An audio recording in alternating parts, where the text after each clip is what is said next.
Honorable members, let us pray. Almighty God, who in your wisdom and goodness have appointed the offices of leaders and parliaments for the welfare of society and the just government of the people, we beseech you to behold with your abundant favor as your servants, whom you have been pleased to call to the performance of important trust in this republic.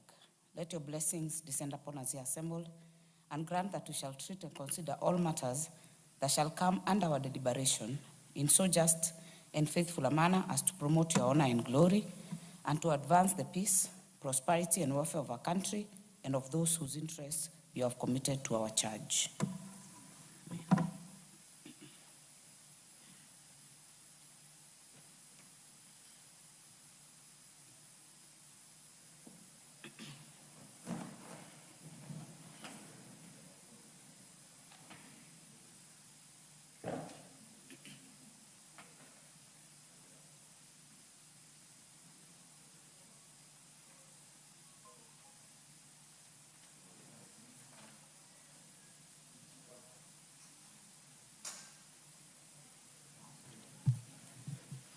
Sergeant at Arms, ring the bell for 10 minutes.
A very good morning to you.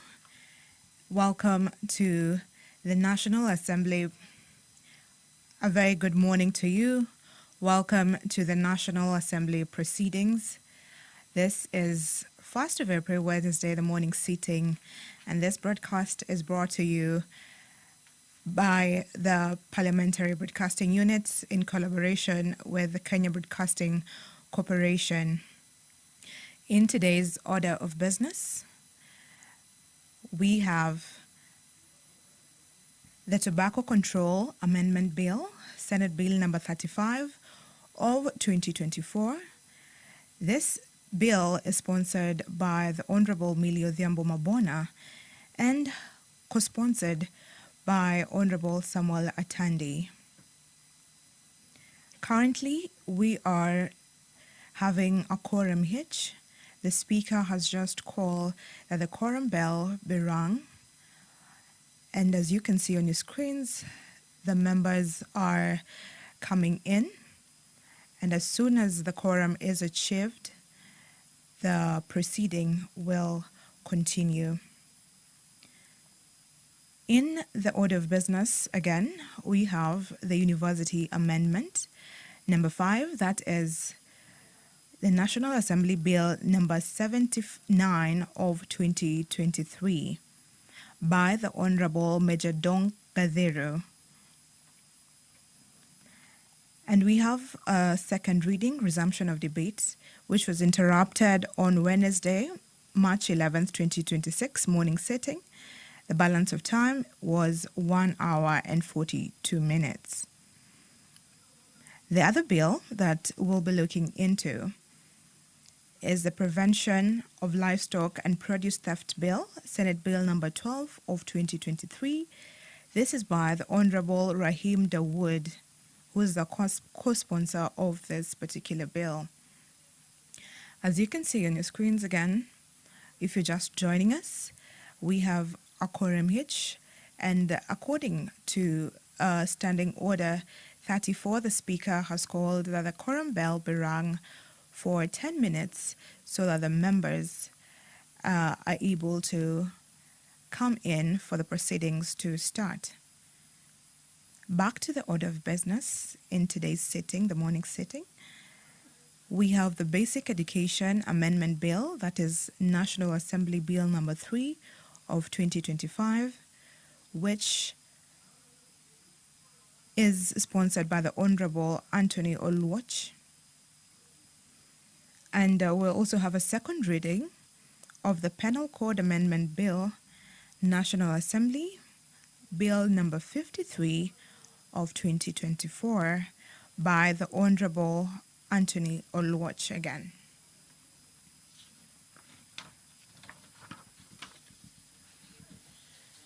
The other bill that will also be looked into in today's morning sitting is the National Police Service Amendment Bill, National Assembly, Bill number 39 of 2025 by the Honorable Oku Kaunya.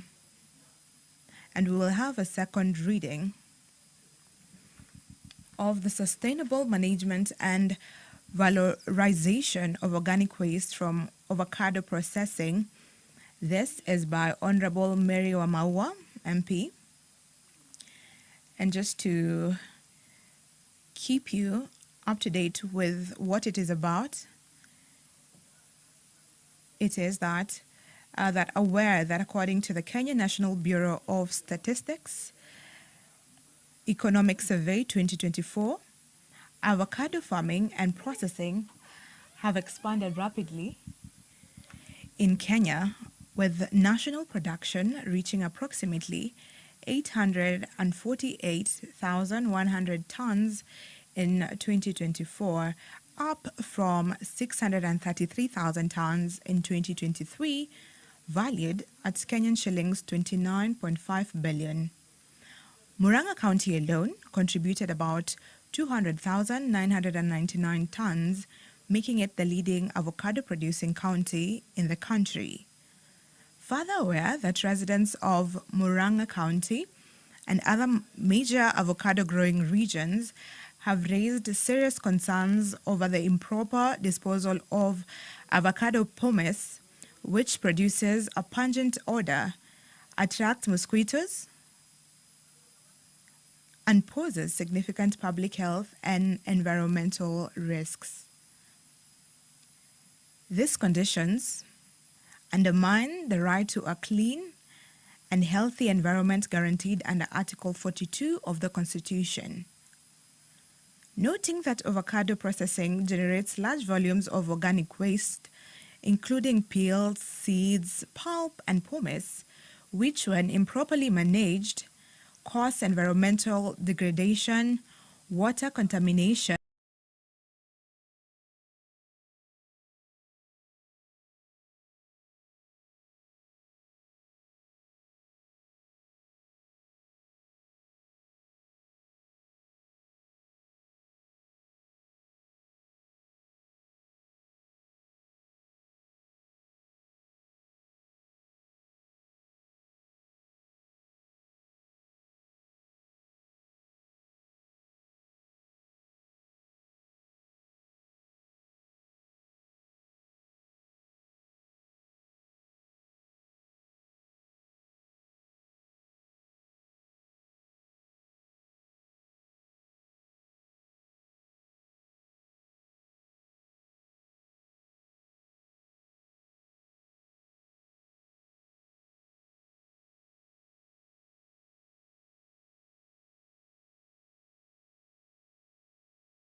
on the mandatory guidance and counseling program in all primary and secondary environmental degradation, water contamination, on the mandatory guidance and counseling program in all primary and secondary schools, and increasingly exposed to social, psychological, and behavioral changes, including drug and substance abuse, indiscipline, school unrest, and academic underperformance, noting that there has been a disturbing rise in cases of sexual violence against children, including incidents where minors are abused or killed by individuals known to them, including relatives and caregivers, thereby exposing learners to trauma and long-term psychological harm.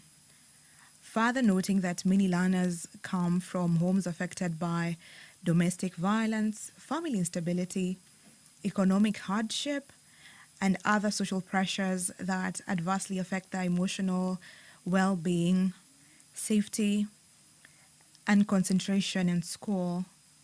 Concerned that guidance and counseling services in most primary and secondary schools remain informal, inadequately structured, and under-resourced, with no standardized national framework to ensure professionalism, accountability, and effective delivery. Appreciating that structured psychological support, life skill training, child protection awareness, and early intervention during formative years are critical in safeguarding learners, strengthening resilience, and improving academic outcomes. That is what will be presented.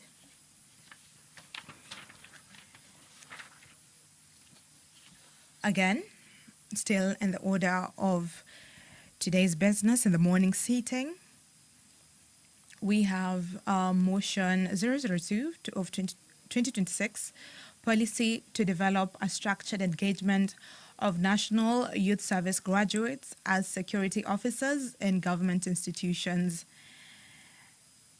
This is by the Honorable Gertrude Mbeyu. And what will be presented is that approximately 18,000 youth graduate from National Youth Service, that is NYS, annually. Further aware that Article 55 of Constitution requires that the state to take measures, including affirmative action programs, to ensure that the youth access training, employment, and opportunities to participate fully in the social, economic, and political life of the nation. Appreciating that, the government has in the recent years rolled out... Order, members, we shall begin the business of the day. The quorum has been achieved. Handing you over Order number to one, the proceedings. administration of oath. Order number two, communication from the chair. Order number three, messages. Order number four, petitions. Order number five, papers. Leader of the majority party, Honorable Pukose, you're stepping in. Honorable Speaker, on behalf of the majority leader, I beg to lay the following papers on the table of the House today, Wednesday, 1st April 2026, morning sitting. A, the following documents relating to legal notice number 8 of 2026 regarding the climate change, non-market approaches, regulations 2026 from the Ministry of Environment, Climate Change and Forestry. 1, explanatory memorandum. 2, regulatory impact statement. 3, compliance certificate. And 4, evidence of public participation. B, reports of the Auditor General and financial statements for the year ended 30th June 2025 and the certificates therein in respect of 1, Aberdare Teachers Training College. 2, and Female Genital Mutilation Board. 3, Bungoma North Technical and Vocational College. 4, Pujala Technical and Vocational College. 5, Cardinal Maris Odunga Technical and Vocational College. 6, Emurwa Tigir Technical Training Institute. 7, Ikandene Vocational Training Center. 8, Kajiambao Vocational Training Center. 9, Kirigini Vocational Training Center. 10, Kenya Deposit Insurance Corporation. 11, Kenya Institute of Highways and Building Technology, State Department for Roads. 12, Kenya Rural Transformation Center's Digital Platform Project, brackets Fund for African Private Sector Assistance Project, ID number P-KE-AA0-022, brackets the Cooperative University of Kenya. 13, the Kericho Township Technical and Vocational College. 14, Kinangop Technical and Vocational College. 15, Kinangop Vocational Training Center. 16, Kirinyaga Investment and Development Authority. 17, Konoin Technical Training Institute. 18, Maendeleo Democratic Party. 19, Mathenge Technical Training Institute. 20, Mathioe Technical and Vocational College. 21, Melangine Vocational Training Center. 22, Miarati Vocational Training Center. 23, Mungoni Vocational Training Center. 24, Mudhara Vocational Training Center. 25, National Government Affirmative Action Fund. 26, National Quality Control Laboratory. 27, Nafakolo Technical and Vocational College. 28, Okame Technical and Vocational College. 29, Public Procurement Regulatory Authority. 30, Road Maintenance Levy Fund, Kenya Rural Roads Authority. 31, Road Maintenance Levy Fund, Kenya Wildlife Service. 32, Roads Maintenance Levy Fund, Kenya National Highways Authority. 33, Rural Electrification and Renewable Energy Corporation, REREC, Staff Mortgage and Car Loan Scheme. 34, State Department for Public Works. 35, State Department for Roads. 36, Tambat Teachers Training College. 37, Tetu Technical and Vocational College. 38, Turkana East Technical and Vocational College. 39, United Democratic Alliance, UDA. And 40, West Mugirango Technical and Vocational College. Thank you, Honorable Speaker. Next order. Order number 6, notices of motion. Order number 7, questions and statements. Member for Nandi Hills. That will be deferred. Next order.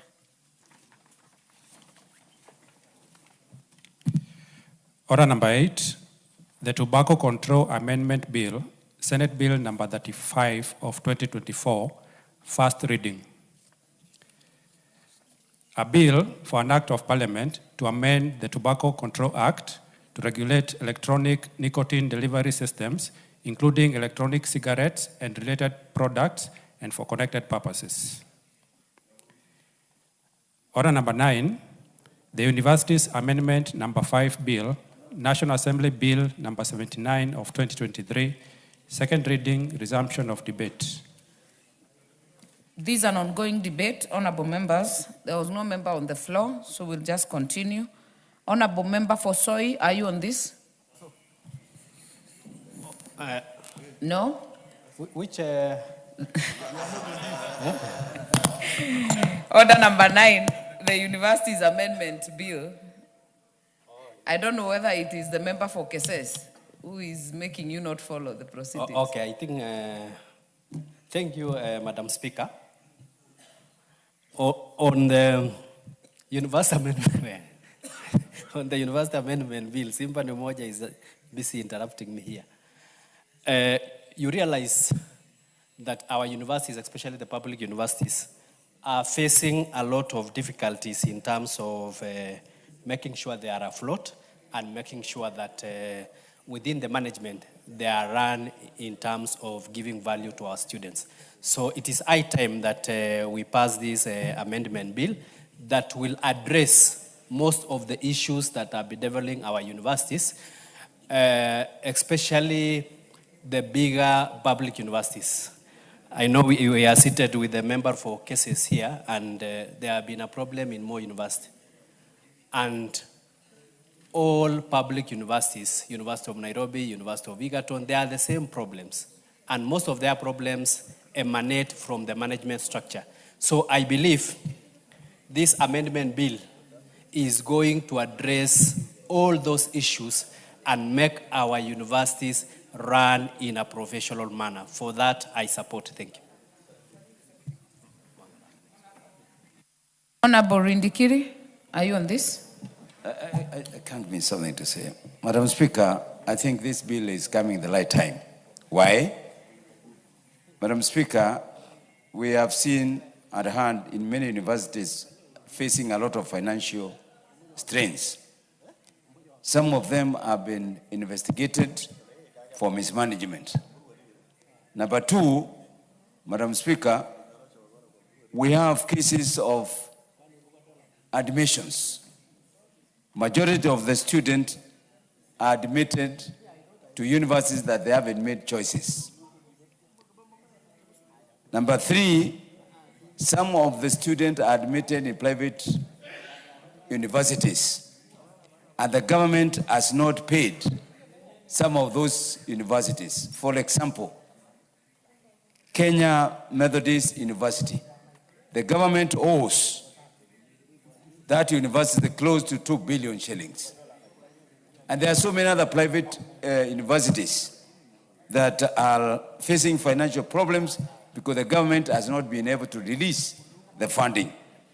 Madam Speaker, I think this bill is coming at the right time because it's intended to iron out some of those issues of financial mismanagement, admission problems, students being admitted for courses they never applied for. Students are being admitted and given funding, but the consideration of the funding that they are and applied for is not adhered to by the universities. So, Madam Speaker, we stand to support this amendment, and we urge the members, please, let's support so that they can be able to manage the universities properly. I thank you, Madam Speaker. Member for Dagoretti North.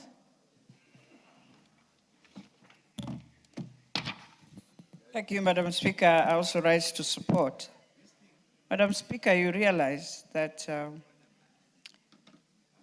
when we deal with certificates and diplomas, way back, we would separate this because of, one, to ensure you have skilled students or skilled Kenyans who can go in the upskilling for job creations and all that. And they used to work very closely, Madam Speaker, with the university student, that a university student will come in because of research, will be able to research and do what is needed at the higher advanced level. But more importantly, a technical person will come in and implement what you have researched on. And that is how these two levels would work closely together. And it also gives students an important way, or a person, if I want to just go to a technical school for skills, I will straight away go and do my skill. And so, Madam Speaker, one of the things that we have to do now is to avoid the duplication between universities and TVETs. Because if we are building TVETs and we are promoting TVETs, then we must have a career path or a pathway that indeed creates the two. Today, when you look at CBE, Madam Speaker, you realize we will need both. And none of them will struggle in looking for a job. And so for me, let TVET handle the hands-on skill. It will also help the universities on resource allocation, on lecturers. You realize even on facility, Madam Speaker, there is also a need for improvement on research. And for me, I think that's the most also important thing, that we are not just doing this for the sake of, but we are trying to ask ourselves, how do you now create a career progression pathway for any child in Kenya? Because you realize I might, Madam Speaker, and we are just about to clear the Form 4s of 844. And you realize we had many students also who are struggling even just to pass. So we let them go to TVETs, allow and open up for them. Then in the university, you take those who qualify to go to university for them to just go and also do their degrees. But in the end, we shall not penalize, or we should not start undermining each, because each of them, they have something to provide within the job market. And Madam Speaker, the other thing, when you look at these advanced Asian countries, Madam Speaker, you realize they have really focused on skilled, on TVETs, more than even universities. So for me, it will help even the lecturers to have time also to deal and be able to manage students and bring out the best on both sides, Madam Speaker. So even as we support this, let us accept. And I'm hoping as we finalize that, it will not also again bring politics, Madam Speaker, because you realize in the education sector, everyone protects so much. Look at how we are now struggling with CBE in terms of just the names. How I wish even the Education Committee, Madam Speaker, can decide we have the junior, we have the middle, and the senior. And we come out of this ego competition that we can see is about to create again crisis in the very new system that we are trying to create. And the other thing is that let us not have universities also going to fight us on this amendment Because you realize, Madam Speaker, many universities are the ones who have taken students in diploma and certificates. Why? Because of also resources. So let us allow ourselves. But the most important thing, even as we do this, Madam Speaker, I think we also need to ask ourselves, I hope and I'm praying we can now clear the issue of the model, the TVET students to get their resources, to get their scholarships, because these are some of the things they are struggling with, Madam Speaker. And to make it even worse, I don't understand, we have our KMTC, which is also more in line, like that is the TVET of medics, Madam Speaker. Because when you find a student who has gone through KMTC, you find that is a student who survives anywhere. In some of the hospitals we have, even in the rural, they will survive. But then, we have to ask ourselves, in all this knowledge that we are giving our young people, and all this exchange, medical tourism that we do with India, Madam Speaker, is there a way we can now look for one of those hospitals in India and try and take our students from KMTC to also go and learn? Because these are many people, 1 billion people. You'll advance yourself, especially in imaging, because I can see we have a big challenge in that also, Madam Speaker. And so for me, in all these things we are trying, we are talking about the TVETs, yes. Is there a way? You realize in India, the Prime Minister has made sure, Madam Speaker, that if you want to open or even import anything from their country or export, you must build an industry in their country. You must manufacture that item from India. Why? So that you are able to build the skills of the people there. Now, we have imported from China, we are doing everything. Is there a way for the first time we can just say as Kenya, you want to bring your items to Kenya, then bring a manufacturing company from China to here that will employ our young people, that they are able, so that when you are in this TVET, Madam Speaker, if you are going for attachment, you go straight to an industry. You go straight to a place where you will learn those skills. So I support, but I pray that we will not bring in politics, that we will agree there is need to have these two to avoid duplication. I beg to support. Very well. Member for Saku, are you on this one? Thank you very much, Madam Speaker.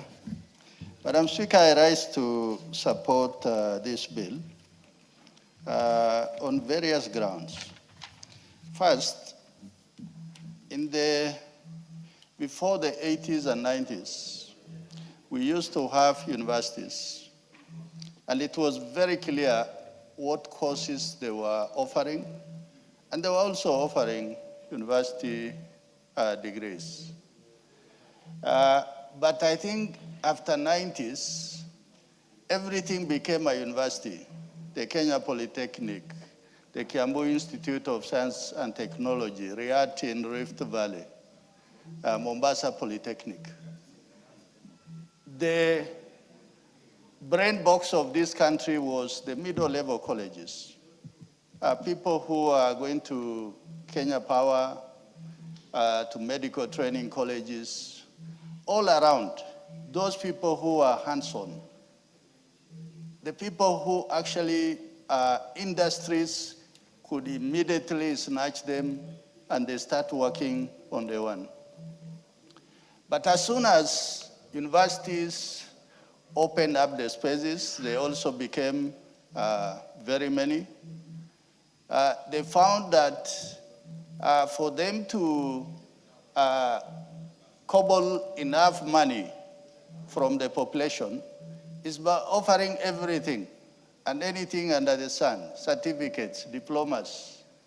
And also, the universities now, they never continue to concentrate on the degrees. Yes, you can get degree, or you can get the postgraduate qualification.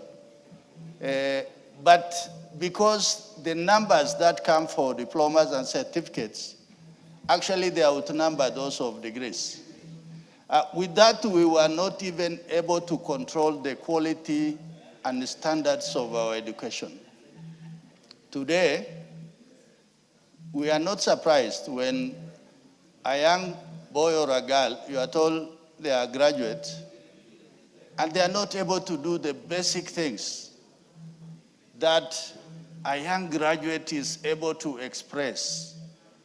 You are told you have employed maybe a researcher, an economist, and then you ask yourself, what did they do in the university? By dint of this bill, I think we are able to go back in time to say, where did our education system went wrong? Not everybody should go for a degree. There are those who will just go for diploma, and they go for qualification. If you look at Germany, Britain, US, there's the middle level where there are individuals who say they don't want to go for a degree course. They just want qualification at that middle level. Madam Speaker, through this bill, and I must thank the sponsor of it, we are able to regain the middle-level colleges that actually disappeared. And in the form of TVET, this is where we are going to have those courses and those qualifications. But my ask is, we must standardize, we must have the right quality of the teaching or the academic staff, and also those qualifications are not just going to be certificates and diploma, but they must be rated as world-class qualification so that our youngsters who qualify from those middle-level colleges are able to be employable widely and worldwide. The issue of universities is struggling as a result of financial handicap can be addressed by other forms, but not by undermining the quality of our education system. And the current education system, as it has been espoused, let it address now gradually what the thinking in this bill has come up with. With those remarks, Madam Speaker, I beg to support. Thank you. Very well. Member for Navaholo.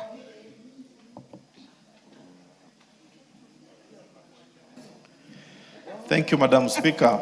Madam Speaker, allow me to support this bill, the Universities Amendment Bill 2026, that Honorable Speaker intends to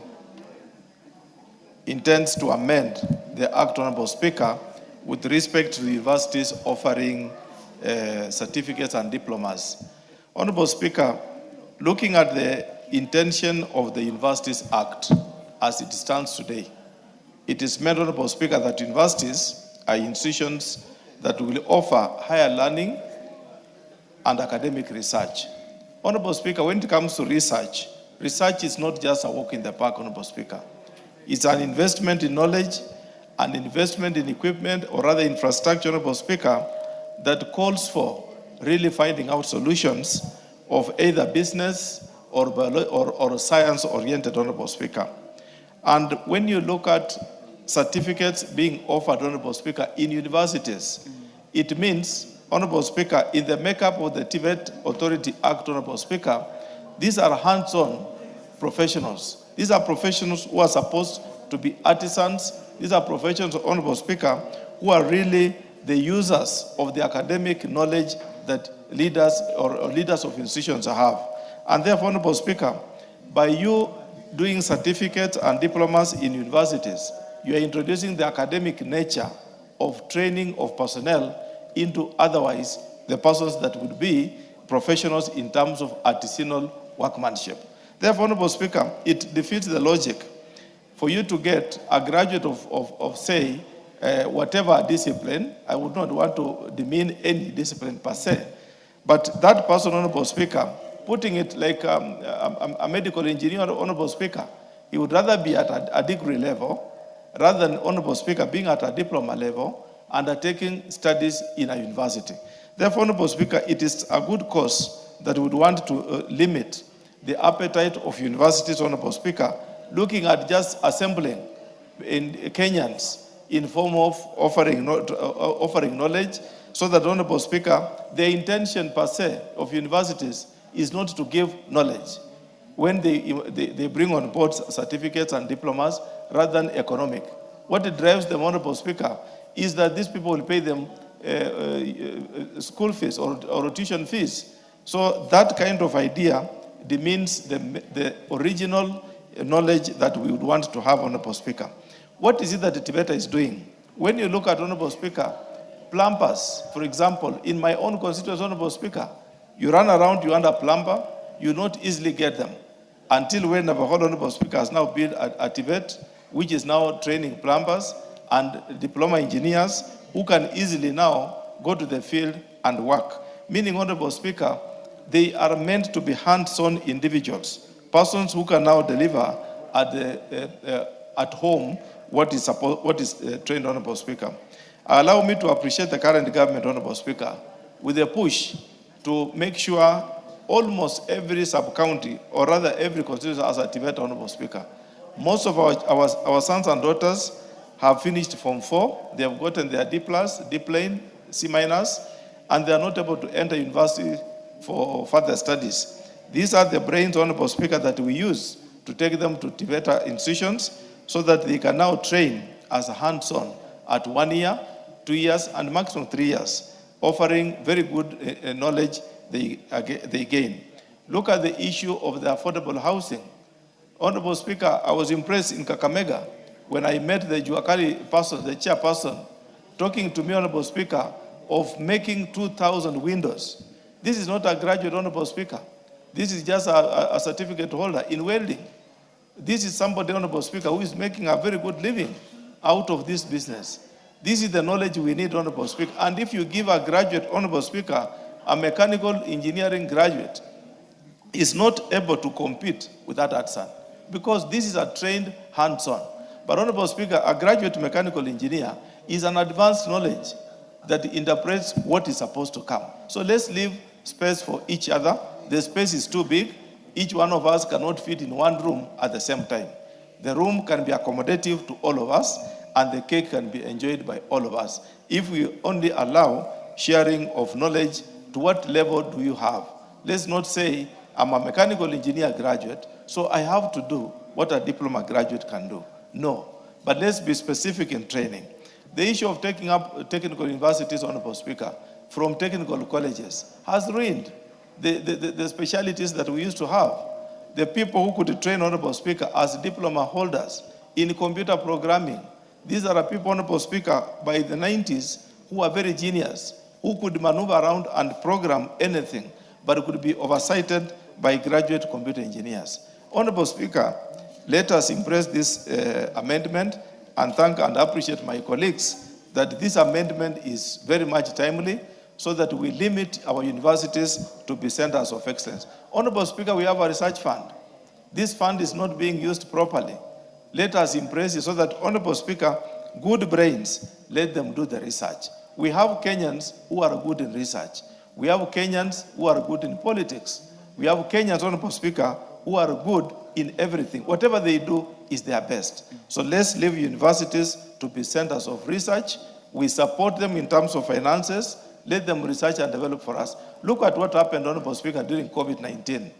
Our research institutions were quickly able to assemble and come up with masks, come up with research in Mombasa. They already built a factory, Honorable Speaker, which would have otherwise been a center for developing COVID-19 medicines to help the people recover from that flu.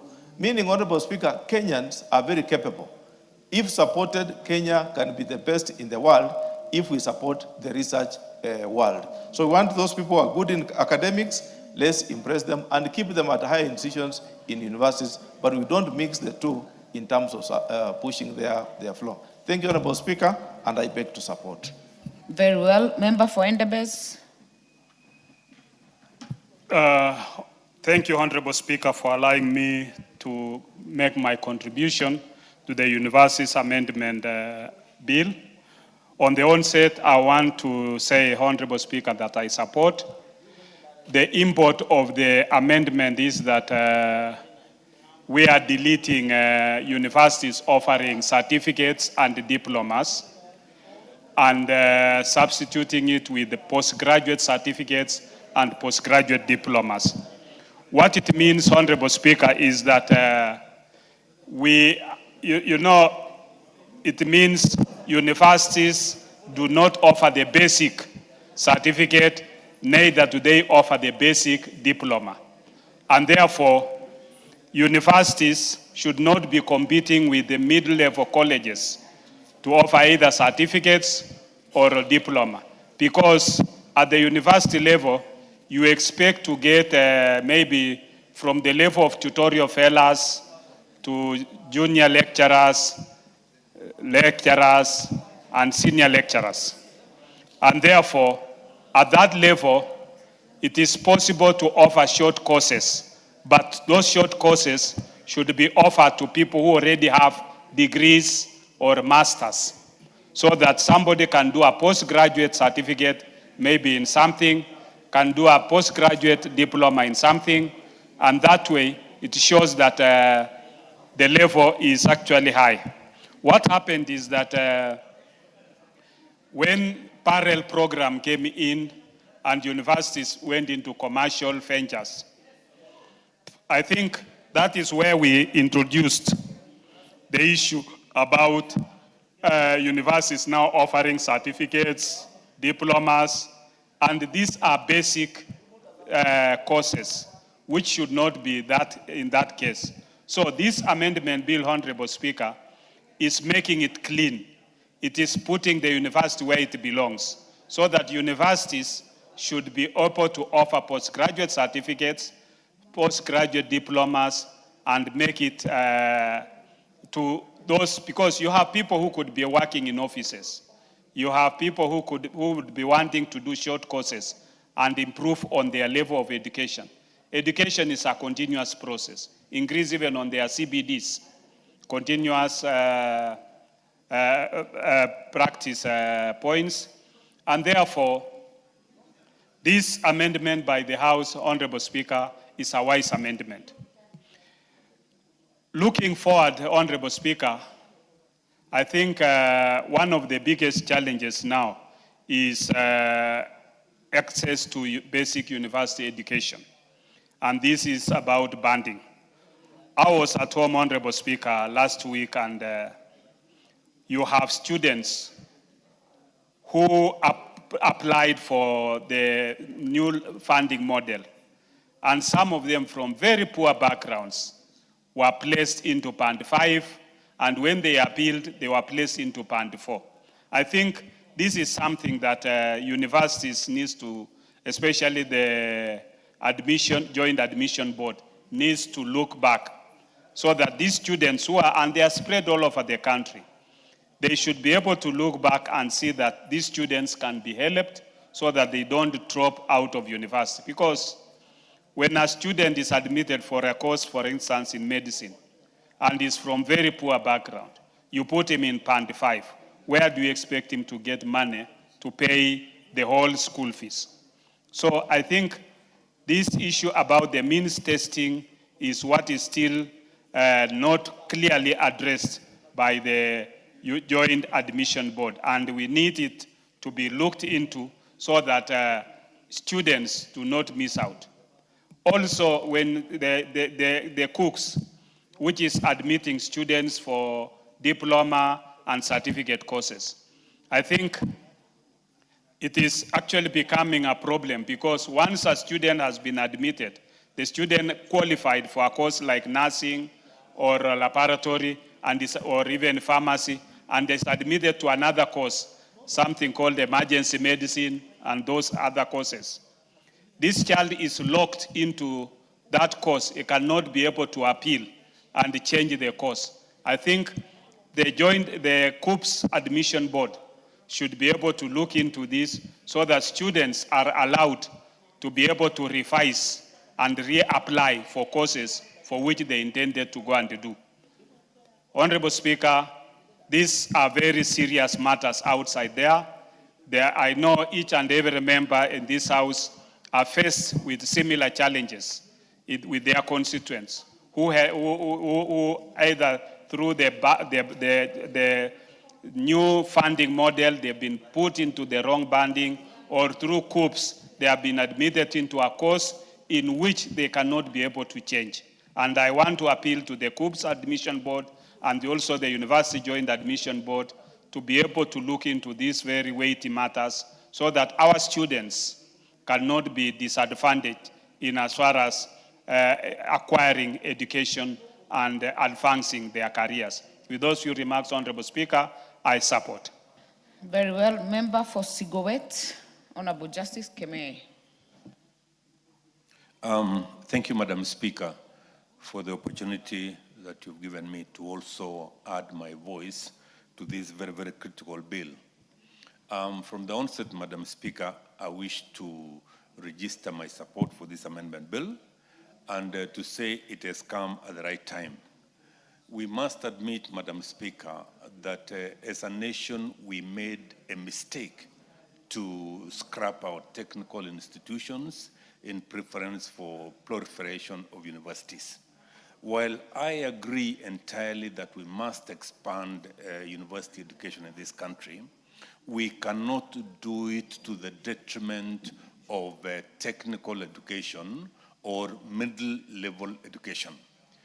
I want to join my colleagues, Madam Speaker, to say, let universities provide education in higher learning.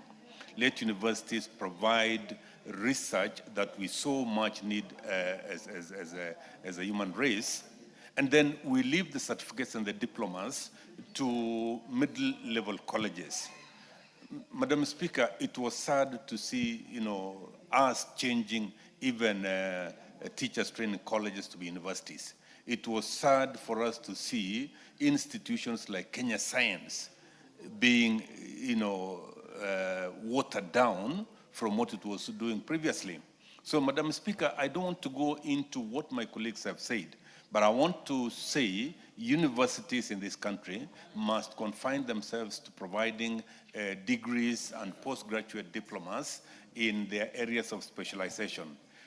Secondly, Madam Speaker, I want us to get our universities to link their programs to universities in other parts of the world, so that if we were to produce a student in this country from the University of Nairobi, that student would be at par to compete for job opportunities with a student coming from Harvard University, let's say, for example, Harvard University.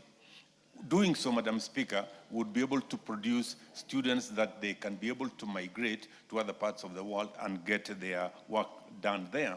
Madam Speaker, when I went to the School of Journalism, the area of study that we had at that point in time was linked to the studies in Eastern Europe. So it means, Madam Speaker, if I graduated from the communication school in Kenya, I would be competent enough to work with somebody who has graduated from a university in the Eastern world. That way, Madam Speaker, will make sure that any student that we produce can be able to work in either part of the world. Dr. Pokose has talked about COOPs and Joint Admissions Board. I don't want to repeat, but the cry of our people is that they must be allowed to do courses of their choice. And the revision of the courses must be a process that is transparent and that is fairly acceptable to the students that would wish to change their courses. And finally, Madam Speaker, I want the universities and indeed all other colleges to link their training to the industrial requirements of this country.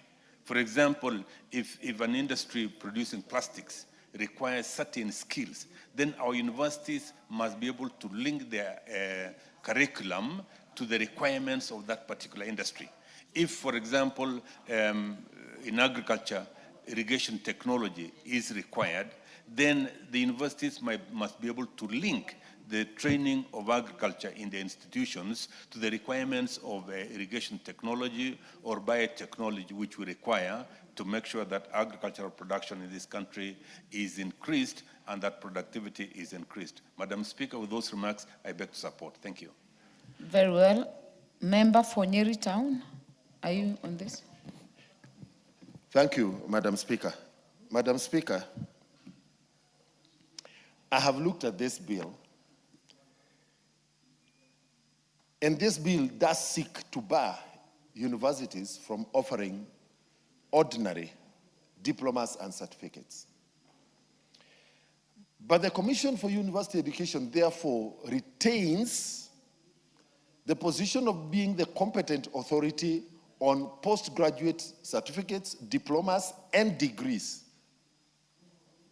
But who then handles, who is the competent authority on matters middle-level training?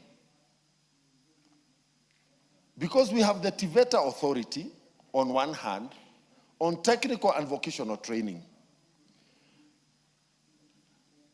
But who is the authority on business training, for example? Who is the authority on accounting? Who is the authority on nursing? And the many other middle-level competencies that our country needs. And I'm wondering whether this bill, the amendment in this bill, should be improved to bring more coherence in terms of one authority on qualifications in this country. We have the Kenya National Qualifications Authority hanging somewhere. But does the removal or the ban on universities providing ordinary diplomas and certificate education open the field for every Tom, Dick, and Harry to come up with a training, because there is no requirement to report to somebody. I know even as it is, that requirement is not there. But we have let Kenyans be subjected to all kinds of training in this country. Allow me to give you an example of a training that is now very popular in institutions in this country, referred to as a nurse's assistant. Nowhere in the human resource for health, both in the policy and in the strategic plan, is such a title provided for. So we have our children of this country, who are now, and their parents, being exploited by institutions that are coming up with fancy titles. And as a legislator, I am asking myself, should we, in enacting laws, be more holistic in looking at an industry from end to end? And therefore, Madam Speaker, while I support the idea of removing universities from offering certificates and diplomas, I would like this bill, or a partner bill, to also bring clarity on the area of tertiary training and middle-level training in our country. Madam Speaker, there is also this other question. The Higher Education Loans Board. So what is higher education? Of the Ministry of Education. Teacher trainees in Kamweja Teachers College, in Kagumo Teachers College, in Muranga Teachers College, colleges under the Ministry of Education do not qualify for funding under the higher education. Why? Yet these are Kenyan children. Children at the Kenya Medical Training College. The Ministry of Health is asked to find, health ministry funds to be administered by HELB for higher education. Yet everybody under TVET apparently qualifies for higher education funding. So we need to be more coherent as a House in terms of a holistic appraisal of the regulation of the education sector. And therefore, Madam Speaker, while I support this, I urge us as legislators, including myself, that we need to bring more clarity on the area of education, and especially the equal treatment of every Kenyan child who accesses higher education. If the word higher is misleading, then we need to rename HELB so that it provides educational support to these children, Madam Speaker, who we provide bursaries under basic education. But immediately thereafter, there is a huge gap. So when in Nyeri, for example, I support a child who is in KMTC with 7,000, yet the fees is 70,000. How do parents raise the remainder, 90,000, yet we do not have dedicated funding for such children under HELB? Madam Speaker, with those comments, I support. Member Nandi Hills. Thank you very much, Honorable Speaker, to have the opportunity to contribute to this very timely amendment bill sponsored by Major Dong Benjamin Kathiru, Member of Parliament for Embakasi. On the onset, I want to say I support the bill. I think as a country, we have matured enough to be able to streamline some of these institutions that they've done well in the past, but it makes it better when we are able to refine their functions, to streamline their functions, to make them more effective. By separating the degree courses in our country and the diplomas and certificates in a more organized manner, I think is the right thing to do for posterity. This bill, in the upshot, Honorable Speaker, when I see the amendment of Section 5, where it gives the functions of the Commission on the University of Education for them to be able to do the equating the postgraduate certificates and postgraduate diplomas that have been done in foreign universities, and marrying that to amendment of Section 70 that then demands of the Commission to provide regulations on the procedure of the equating those postgraduate diplomas and certificates, I think is the right thing to do, and for that I sincerely appreciate. Now, coming back and putting the TVETA, the Technical and Vocational Education and Training Authority, to handle the aspects of the diplomas and certificates, my concern now comes in, does it cover all courses, up and including courses like business courses, diplomas, business administration courses, and those kinds of things? And I want to agree with some of my colleagues who have shared that then, if the degree courses have been, benchmarked at the CUE, Commission on University Education, then we need to have a holistic authority that handles all courses that relates to diplomas and certificates, not only vocational.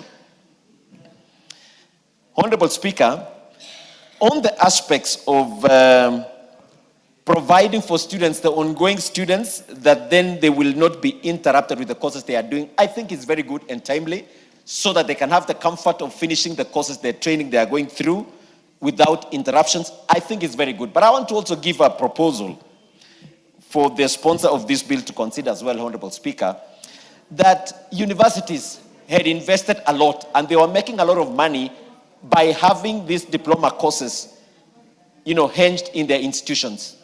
Is it also possible, because most of them have invested, probably they have built laboratories, they have built workshops where they were able to handle some of these diploma courses, that even though the CUE will be handling the issue of recruitment, is it then possible that even the technical colleges can still be able to work in partnership with these institutions that had put in a lot of investments, using the government money, the public funds, to put up some of these, magnificent equipments to be able to train these students, that they can still be able to utilize those equipments, that will not be a waste on the investments they've made in their institutions.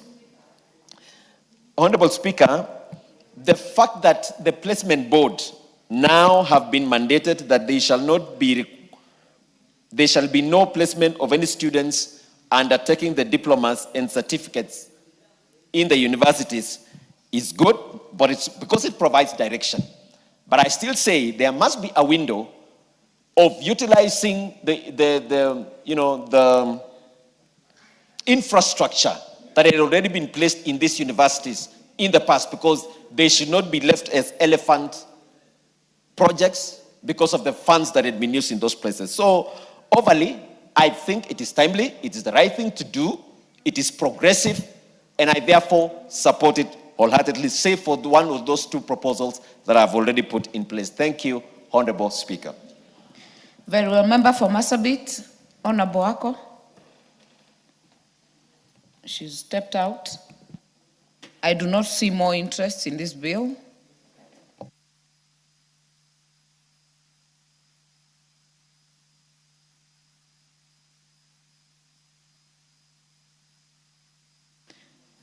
The mover will reply in the next appointed time. Next order. Order number 10, the Prevention of Livestock and Produce Theft Bill, Senate Bill number 12 of 2023, second reading. Honorable Rahim is not in the house. This will be deferred. Next order. Order number 11, the Basic Education Amendment Bill, National Assembly Bill number 3 of 2025, second reading.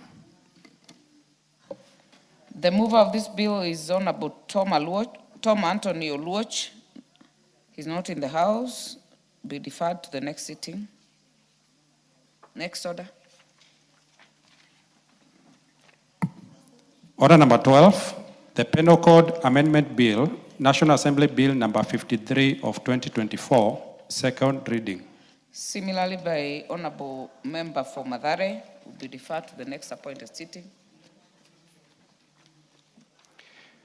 Order number 13, the National Police Service Amendment Bill, National Assembly Bill number 39 of 2025, second reading. This by Honorable Oku Kaunya is in the house. You ready to move? You have the floor to do so.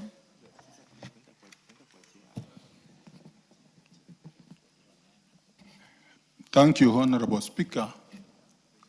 Honorable Speaker, I beg to move the National Police Amendment Bill 2025 so that it be read now a second time. This bill was read the first time on Wednesday, 24th September 2025, and was committed to the Departmental Committee of Administration and Internal Security for consideration and reporting in accordance with Standing Order 127. Honorable Speaker, the purpose of this bill is straightforward.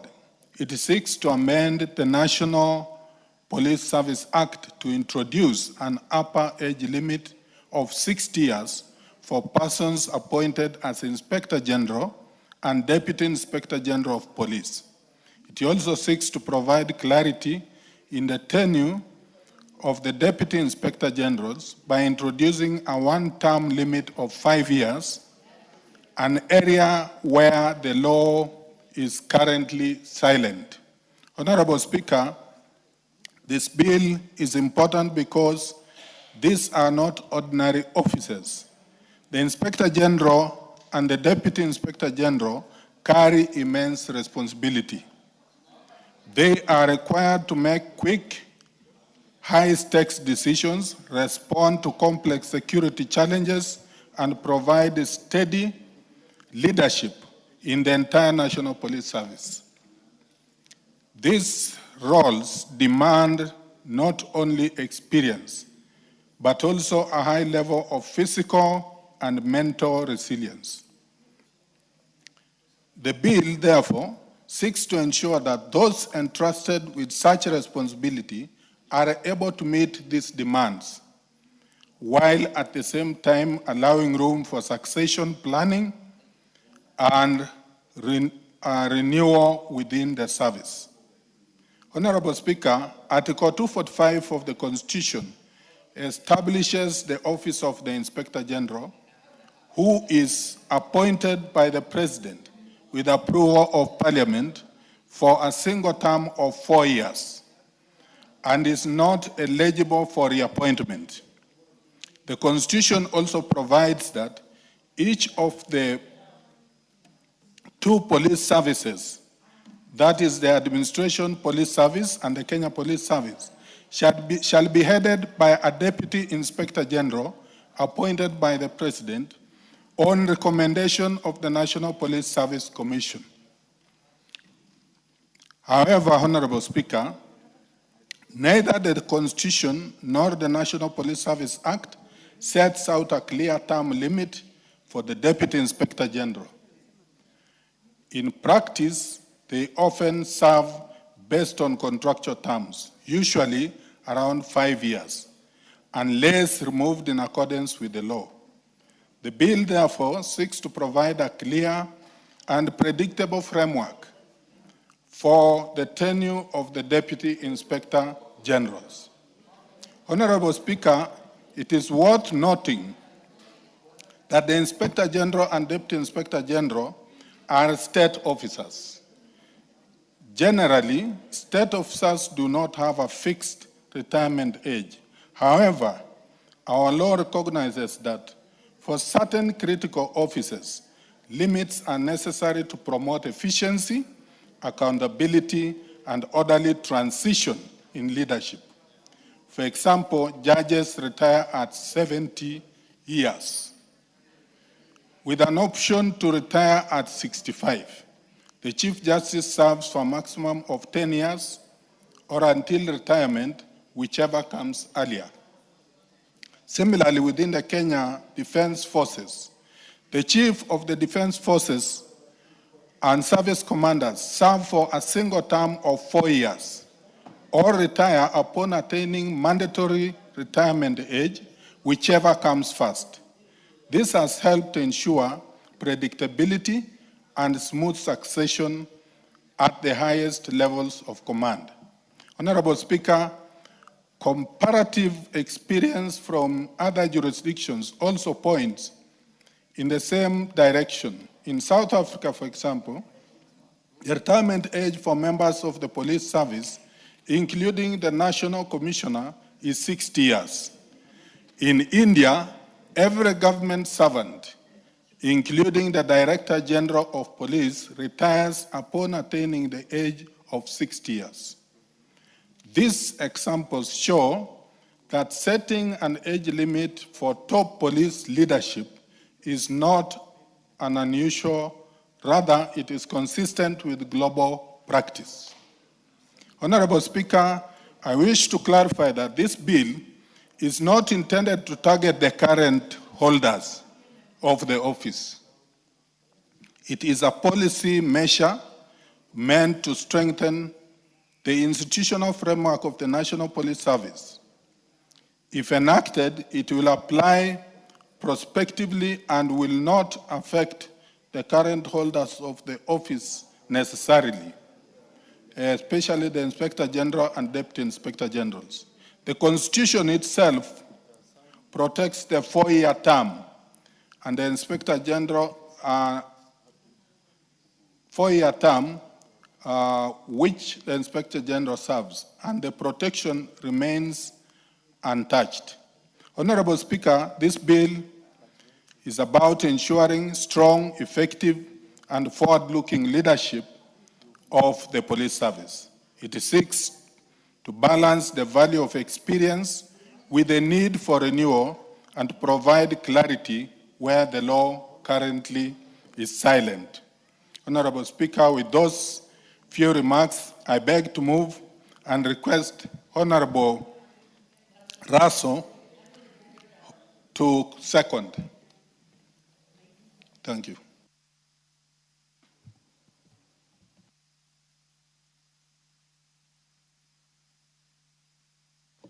Member for Saku. Thank you very much, Madam Speaker. Madam Speaker, I rise to second this very important bill. Madam Speaker, for a very long time, the issues of the National Police Service have never been addressed, particularly in terms of service, longevity in terms of time to be served, and also the different senior appointments. And for that reason, as a committee, when we looked at this bill, we were trying to resolve what we consider to be uncharted waters.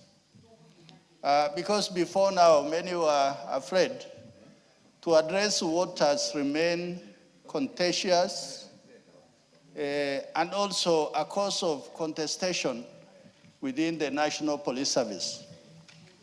Madam Speaker, this bill in itself, it addresses the fundamental issues of morale, predictability of who can be promoted at what time. Because we have seen cases where the Inspector General can be brought from elsewhere and he serves at the helm of the National Police Service. Or even the DIGs, the Deputy Inspector Generals. For this reason, it had the tendency to actually undermine morale, commitment, and the judicial service to this nation by these very professional officers. Madam Speaker, through this bill, what was not captured in the original Act of 2012, the National Police Service Act, this bill has attempted to address all those gray areas and to bring clarity.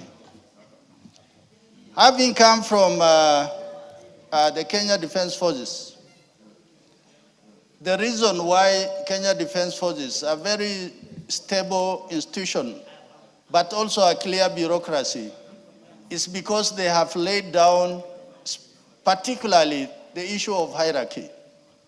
Time at what somebody can get promoted. If they don't get promoted, what happens to them? They leave the service. At what time can somebody be appointed the Chief of Defense Forces? More often than not, they will have been serving service commanders from the Kenya Navy, the Kenya Air Force, or the Kenya Army.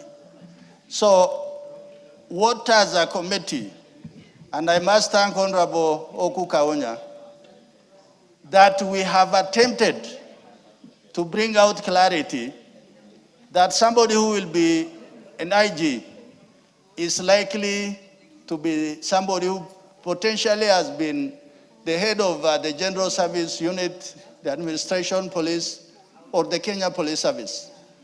So that anybody who serves in the police at the senior rank, they know that I am heading to the very top without any ambiguity.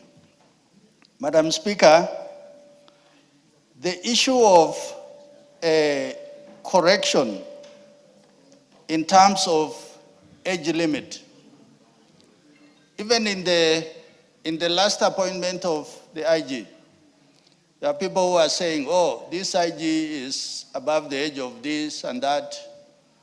But as a committee, when we looked through the existing laws, we came out clearly that nothing has been stipulated. In the absence of an existing law, then you will follow the Constitution. Does it lay out anything in the Constitution? The Constitution is mute on that part. So for that reason, I agree with my colleague that this particular law will not affect the serving DIGs and IG. But going forward, then those who are likely to succeed, because this is really about succession within the National Police Service, then individuals will know that as an AIG, Assistant Inspector General of Police, then they are likely to succeed their superiors in the following promotions. Madam Speaker, finally, this issue of not addressing some of the factors that undermine the good order and the bureaucracy of the National Police Service is a cause of even corruption, of individuals maybe buying their way to go to the top, approaching politicians. But if what is there in law is not muted, there's clarity, there's no ambiguity, there's no middle ground, then individuals are going to stay on the line, work their way up the ladder to be able to command the National Police Service. Madam Speaker, the age of 60 years that Honorable Oku Kaunya alluded to, before now, it was never mentioned within the Act what is the compulsory retirement age of the IG or the DIGs, and how long they will serve. And through this bill, we have been able to come up with a very clear position that the IG serves for 4 years and serve through his time, but he will be appointed before he reaches the age of 60. If that individual reaches the age of 60, then they will not be appointed as IG or DIGs. The DIGs are going to serve for one term of 5 years, non-renewable. So anybody who will be appointed to those two very important offices in the National Police Service, then it means that they are long-serving individuals who are professionally qualified to occupy those offices. With those remarks, Madam Speaker, I beg to second, and I want to ask the House to support this bill. Thank you, Honorable Speaker. Very well. I therefore propose the question that the National Police Service Amendment Bill, National Assembly Bill number 39 of 2025, be now read a second time. Before I give any speaker, honorable members, the report and the bill is available at the clerk's table. But before we start the debate, allow me to recognize in the speakers gallery students and teachers from Mutungoni Academy, that is in Mavoko constituency, Machakos County. You're welcome to the House to observe the proceedings as it unfolds. The first chance will go to the member for Seme.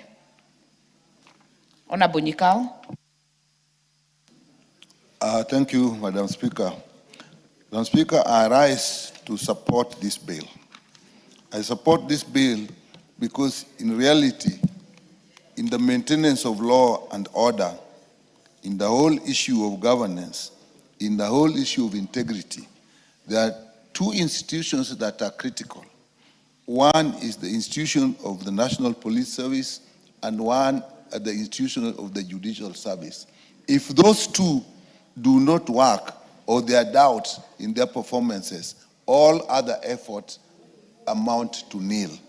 Therefore, this bill that seeks to be very clear on how the Inspector General and the Deputy Inspector General are appointed is extremely important. And so that it removes any clarity, it removes any doubt. It is very clear who can be appointed and who cannot be appointed, which means what we are used to as people lobbying, even if people lobby, they will only be lobbying amongst people who are capable of doing the job, because the bill has stated very clearly what they must have as experiences, what kind of jobs they have held, what qualifications they have. So, Madam Speaker, that clarity is extremely important. The other is the term limit. It's also very clear for how long they will serve. And again, that means that once somebody is in office, they can plan that how long they are going to serve, what changes they want to make, and make sure that there's enough time, work on it. And two, it will also bring confidence, because in the forces, people grow by the ranks, and people would like to know that if I move in this direction, in this time, by this, I can get there.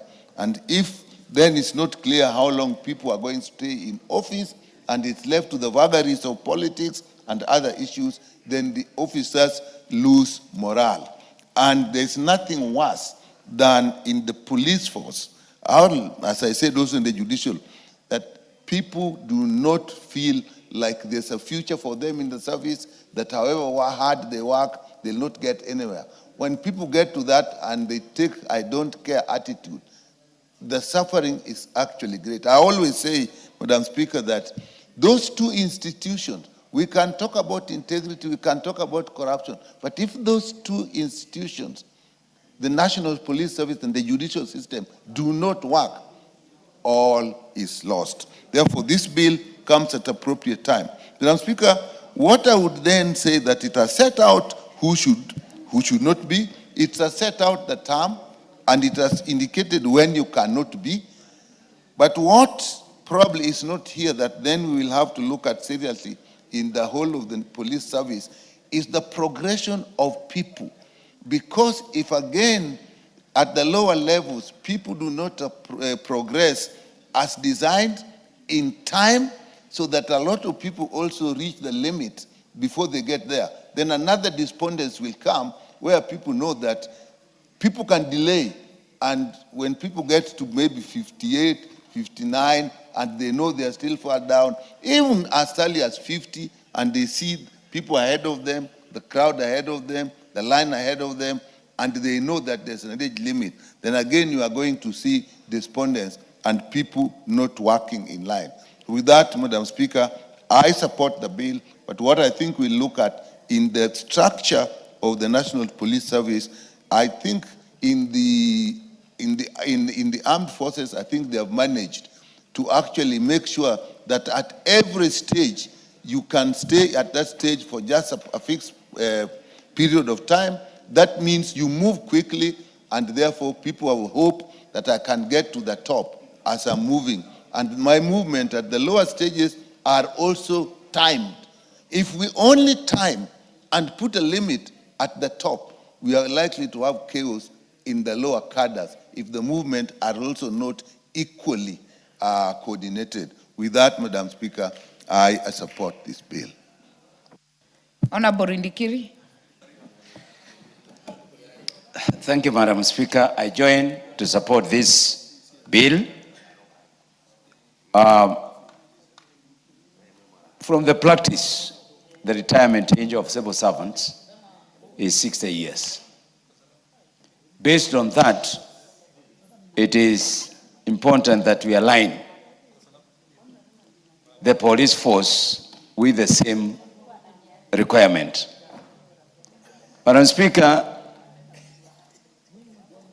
the only thing that I would not agree with very much is the statement that somebody who is 60 does not have stamina. I think that that is totally out of order, unless if he qualifies, and I hope he is listening. Mr. Honorable Kaunya, I'm saying... Honorable Kaunya, you're being alerted on your statement. On your statement that people who are 60 years are not physically fit. I don't know what you used to qualify your statement. Number two, it is generally known people who have advanced in age, certain age, they have more experience than people who are below the age. So I think those two criteria that you have brought in as the reason as to why the age retirement should be 60, they are not strictly valid. Unless if you tell us on what basis are you saying Dr. Nyakal is not physically fit, who is approaching 70. What we are using here is experience and capacity to perform. Madam Speaker, the other issue is the Deputy Inspector General is supposed to serve for one term of 5 years. If I become Deputy Inspector General at the age of 54 and I have not attained 60, does it mean that I am going to go home? I need to be given an opportunity to continue serving, it to move into the rank of Inspector General, as long as I am within the age 60. There are many people who are going to be on that category, so I think that needs to be thought again. Madam Speaker, one of the things that is killing the morale among the police force is the career path. Once you join the police, from constable, it needs to be very clear for how long and are you going to serve and what are the requirements for you to move up. We are having that challenge. You'll find there are so many graduates who have joined as constables, and for them to go to the commissioned rank, it is taking many years. I think that is not right. When we are also making amendment on this act, we need to bring in specifically those young people who have made a choice to join the police as a career. They can't be contained as constables for years until they retire. It's being very unfair. And then you see somebody who finished Form 4 and got a D is moving up faster than those guys who have been to the university. It is not fair. And this is affecting a lot of morale of police officers. And it goes up and up and up. And you can find there are those people at the DIG level, I see the DIG levels. Some of them have no papers like those young officers. So I think it's something that needs to be joined. We cannot only talk about the issue of the age. Madam Speaker, in Kenya today, there are things that need to be collected. And this is one of those things that need to be collected. We are not preparing some position for specific people. We are doing the law for posterity. We are doing this because we want to ensure that everybody has an opportunity. We also want to say that if we are to abide by the rule of law, let have an equal criteria. The issue of DIG and IG, they are not political appointments. They are not cabinet secretaries. These are people who have grown progressively within the ranks. I totally agree with Dr. Nyakal that people are coming from out and they are joining in from other forces. We have seen people coming from KDF to prison.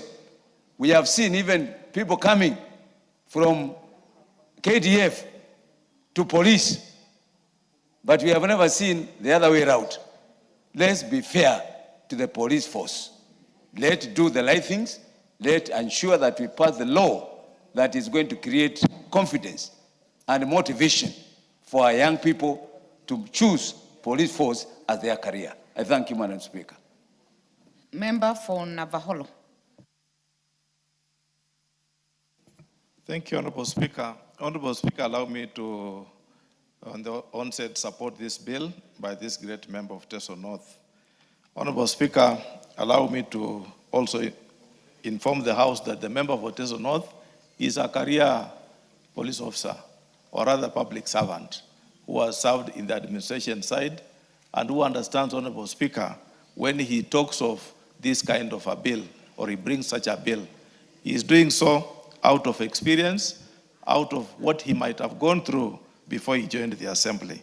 Therefore, I take this, Honorable Speaker, with a lot of regard and lots of concern that this is a good bill. Honorable Speaker, this bill is looking at two things mainly. looking at the age limit of the IG, which in the Constitution and even in the National Police Service Commission, Honorable Speaker, Act does not provide for it. It's also looking at addressing what we missed out in the Police Service Act, the age, the term limit of the Deputy Inspector General. Honorable Speaker, this act is not going to be supreme to the Constitution. The Constitution provides for the term of office for IG being 4 years, and therefore, Honorable Speaker, any person in that office will not be interrupted by virtue of us amending this act, or rather passing this bill into the law, so that the current IG, Honorable Speaker, need not be a subject of discussion, but any other person coming on board, Honorable Speaker, will be a person to work or to be bound by this law of 60 years, Honorable Speaker. Honorable Speaker, the issue of the DIG serving 5 years, Honorable Speaker, is a good thing, Honorable Speaker, that it's not provided for in the National Police Service Act, and now we are putting it into place so that we say 5 years, Honorable Speaker, for someone seated in the position of the Deputy Inspector General is sufficient enough and is good, Honorable Speaker. Looking at the comparison in terms of numbers, Honorable Speaker, IG serving 4 years and the DIG serving 5 years. That means, Honorable Speaker, we are assuming these people are appointed on the same day, and then one has to go for 4 years. Definitely, during the succession, Honorable Speaker, the 1 year overlap will cushion the government or the National Police Service Commission or the National Police in entirety, that, Honorable Speaker, at no one time there will be a vacancy or a vacuum in the office of the IG. The 1 year is sufficient enough that, Honorable Speaker, the relevant authority can now come out and pick a next IG during that succession. Honorable Speaker, what is it that is happening in the National Police Service Commission? Apart from these two issues, we look at the issue of infrastructure, Honorable Speaker. Why are we allowing our officers, Honorable Speaker, just to be without any equipment of trade, Honorable Speaker? They don't have vehicles to move. Or if they have vehicles, Honorable Speaker, allow me to say my own example of Navajo Police, Navajo Division, Honorable Speaker. My OSPD does not have a car, does not have a vehicle. He uses the vehicle of the AP, Honorable Speaker. Meaning at any one time, they share also one vehicle with the OCS, which means if the OCS is using the vehicle, my OSPD does not have a vehicle, Honorable Speaker. I feel, Honorable Speaker, as we look at the bigger offices, let us look at where does the rubber meet the road. Rubber meets the road at the station. And we need to empower our officers at the station so that they have the relevant tools of trade, that is the vehicle, and even the infrastructure to move at night, Honorable Speaker, should be supplied to officers. Honorable Speaker, at one time in the national prisons, there was a saying which was not been proven, Honorable Speaker, that the kids, Honorable Speaker, used by prisons during pass out were not sufficient enough, and they had to bring on board other uniforms from the serving officers, Honorable Speaker. I feel we are duty bound that we buy or fund the National Police Service Commission, National Police Service as it is. We give funds to the prison service, Honorable Speaker, so that at least we have enough officers working within the environment that is convenient, Honorable Speaker. Honorable Speaker, this bill has introduced other persons from outside who are not inside the service, Honorable Speaker.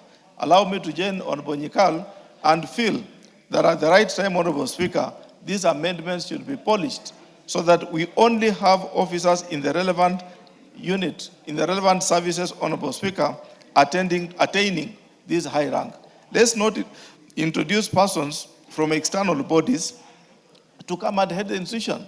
Why should we go out and source for people? Yet, Honorable Speaker, we have senior DIGs who have been there, who can also be IGs, who can be deputy IGs. Let us grow the service. Let everyone, Honorable Speaker, when he joins the police service at a constable level, he knows at one time, Honorable Speaker, he'll rise to the highest rank.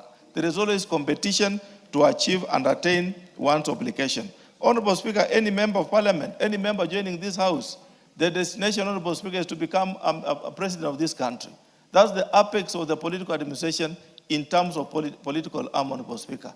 Therefore, it's important we allow officers who are joining as constables who know the same way officers in the armed forces, they know they rise to the Chief of General Staff at the top. 4-star decorated, Honorable Speaker. Therefore, let us not introduce other persons who are going to come from outside to take positions that are not supposed, are supposed to have been taken by the persons who have served in those positions, Honorable Speaker. I feel this is a good bill. I urge my colleagues, we support it, and make sure, Honorable Speaker, also thank the President and the government that at least, Honorable Speaker, they've added something in the pocket of the officers. It might not be sufficient. Nothing is sufficient, but something is better than nothing, Honorable Speaker. We want to encourage that the government continues to make sure it looks into the welfare of the police officers so that they can work well and work for Kenyans at large.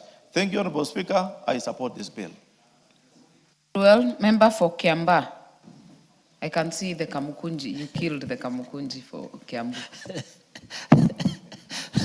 Thank you, Honorable Speaker. I think I was just consulting different members, depending on their seniority as far as the National Assembly is concerned. Let me take this opportunity, Madam Speaker, and support Honorable Member for this bill. And I want to say that there are issues that probably we need to address as we are supporting it. And one of it is about the 15 years experience. What has killed most of the civil service is when we leave a loophole or a gap whereby the career people who have been in that industry, that they cannot progress as far as those appointments are concerned. Because they are state appointment, they are executive, they are appointed by the president. The career civil servants, we must have a way to protect the career civil servants, those people who have been serving in those specific institutions, Madam Speaker. The issue of experience and say that you have to be in the police force for the last 15 years. I mean, that is a small bar. We are supposed to say you must have served the police force from early as an inspector or a sergeant, so that you have grown through the career and the randa of police service and police service, Madam Speaker. Because at the end of the day, we want someone who is experienced, who understands where is Baragoi. Someone who has grown through the randa by becoming a simple police officer who have gone through the system. And at the end of the day, has been promoted because of merit, not because he knows anybody in government, not because he rubs shoulders with certain members of parliament or governors, but because he have given his all as far as that career is concerned. So we must have a way, and I'll talk to Mheshimiwa, we amend. Because 15 years experience is such a short time.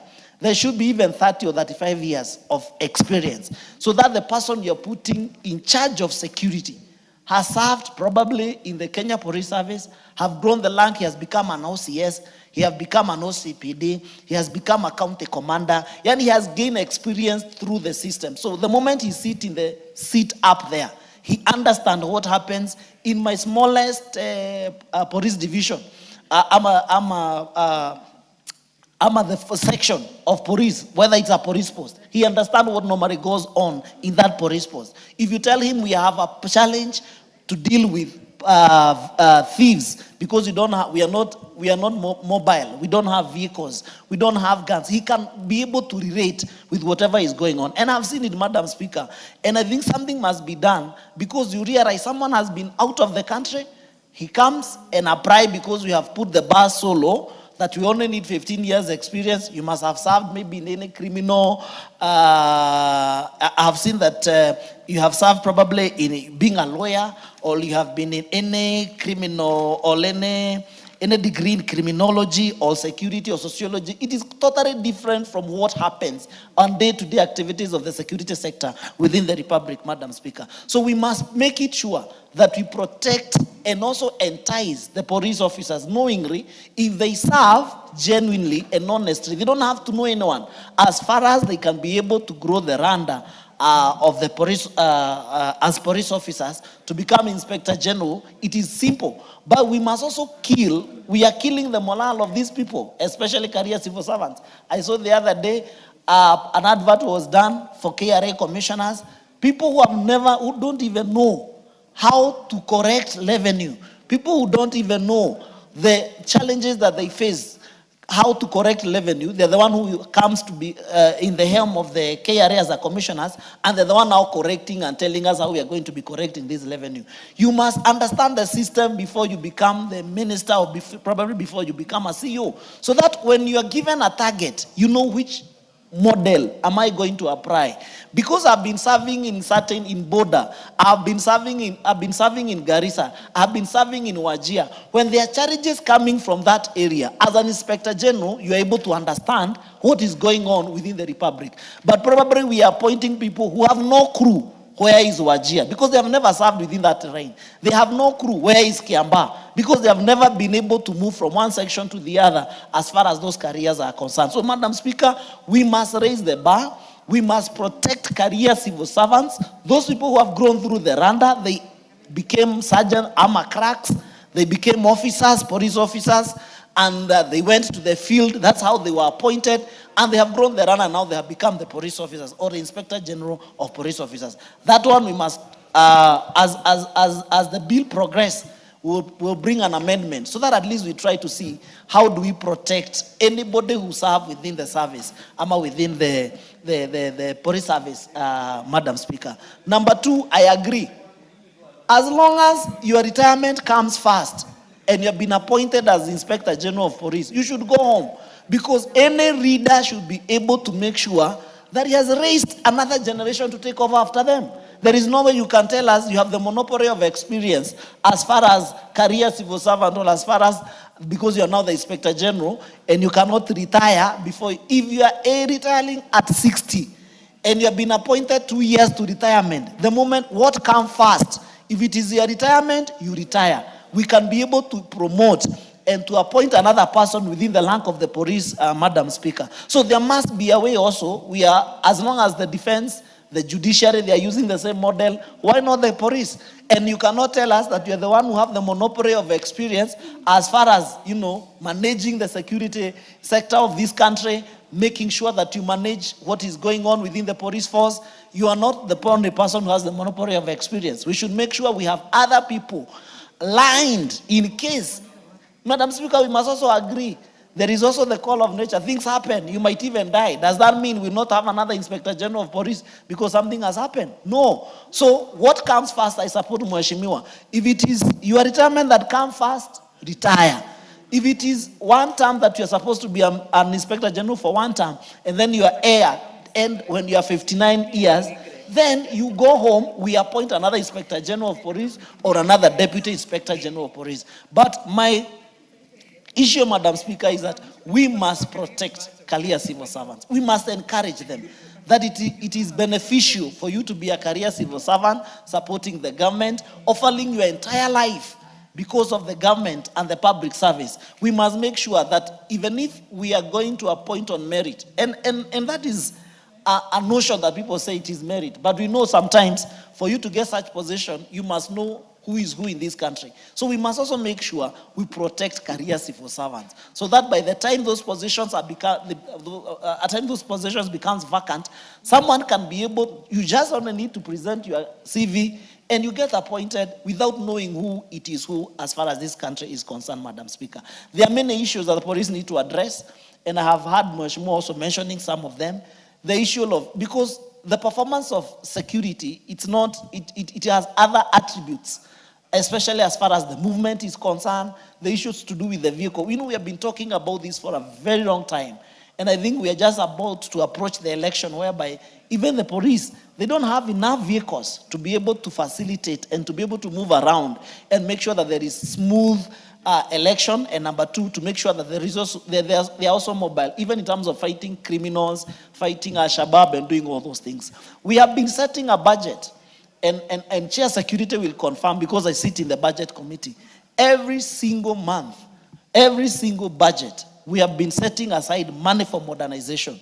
But we want also to know from the security committee, from the chairs, what is this money doing for modernization? Because and I know it is a sensitive matter to discuss and even to say, but we must also be able to know whether the police are being modernized. Because as far as my constituency is concerned, I haven't seen anything modernized, not even the guns. not even the walkie-talkie, not even the vehicles. So, and we have been setting money every single year for modernization. So you also need to understand, are the police well equipped? Are they well facilitated? And I want to appreciate what the government did the other day because they increased their salary. It comes a long way to motivate them and to tell them that, you know, it matters. Continue fighting for this country, continue doing what is right, but we must also make sure that we protect them so that when such positions becomes vacant, they don't need to struggle. They need to understand, as long as you have 30 years of experience as a police officer, you are entitled to apply for that job, and because of merit, you will get that opportunity, Madam Speaker. I support.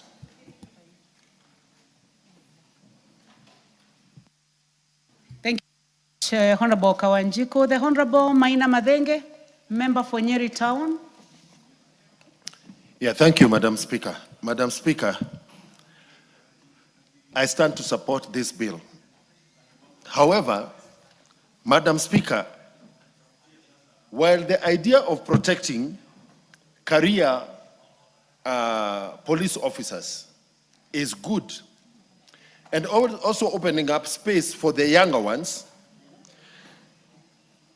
Madam Speaker, how does this bill strengthen accountability and eliminate corruption within the police force? I wish we had something in that line on this bill. Madam Speaker, when the public service is being ranked, the traffic police, a department within the National Police Service, is always ranked highest. But I wonder why we should not, for example, introduce the position of the DIG to specifically handle the issue of traffic police. Would it bring better performance? And especially also in the light of the increasing road accidents and the cost of lives, basically attributed, though not wholly, one, to the state of the vehicles in public, offering public services, and also private vehicles. Yet there is a requirement for motor vehicle inspection. And also, the issue of licensing, which is again a component of the traffic police. Madam Speaker, the issue of illicit alcohol that is killing our country, killing generations. Could we possibly, Honorable Kawunya, expand this to introduce a specialized unit within the police force to deal with the menace of illicit alcohol across our country, which is damaging our young people, ruining families, ruining lives, coming at a very high cost. And when I speak about this, Madam Speaker... Order, Honorable Madenge. Honorable Oko Kawunya, as the sponsor of this bill, and I know that you have a lot of experience in police service, you can take the opportunity, if you wish to do so, to fill in your colleagues. If you want, you can do that. Because I have perused the bill and I have a feeling that most of the issues is raising are already taken care in the Act or also in this bill. So if you want to do so, but if you wish to do it as you respond, no problem. You may proceed, Honorable Madenge. Thank you, Madam Speaker. Madam Speaker, I am aware that this bill is looking at enforcing the retirement age as generally agreed under the public service, and also allowing for continuity between the position of the IG and DIG upon the position of IG falling vacant. However, Madam Speaker, this is the top leadership of the police force. And therefore, we cannot examine the occupation of that position without looking at the performance and delivery of the units and the powers that these two positions of IG and DIG are superintending over. Madam Speaker, in my constituency, in a shopping center known as Gatito, I have 5 brands of alcohol that have all been tested by KEBS, by Anti-Counterfeit Authority, by the government chemist, under the Public Health Act, and found to be unsuitable for public consumption. Yet we have the law that is being enforced. Should I blame the local police station, or should the blame go all the way up to the position of IG and DIG, which is the subject of our conversation here today? And therefore, Madam Speaker, the laws that we are making and the amendments to existing laws must also result in amendments that are more responsive to the issues that are affecting our people. Madam Speaker, I'll be constrained to want to speak about the IG and the DIG, yet Best Gin, Diamond Ice, Sweet Berry, Daras Brady, Jabbo Ice, samples that were collected from bars in Gatito, yet we have the Alcoholic Drinks Control Act that is supposed to be enforced by the police, headed by the IG and the 2 DIGs, killing people in my constituency. We have 2 manufacturers who are manufacturing these brands. Madam Speaker, how come Kenya Breweries requires all the empty bottles to be returned to the manufacturer, yet the manufacturers of this alcohol, which is bottled in their branded bottles, which is killing our people, do not see it necessary for the bottles to be returned? And therefore, Madam Speaker, my call is that I am urging Honorable Kaunya to look as to whether it is possible to introduce further amendments so that as we look at the leadership, we also strengthen service delivery towards, for Kenyan citizens. We are heading to a point where, despite these positions being there, Kenyans are feeling more and more helpless.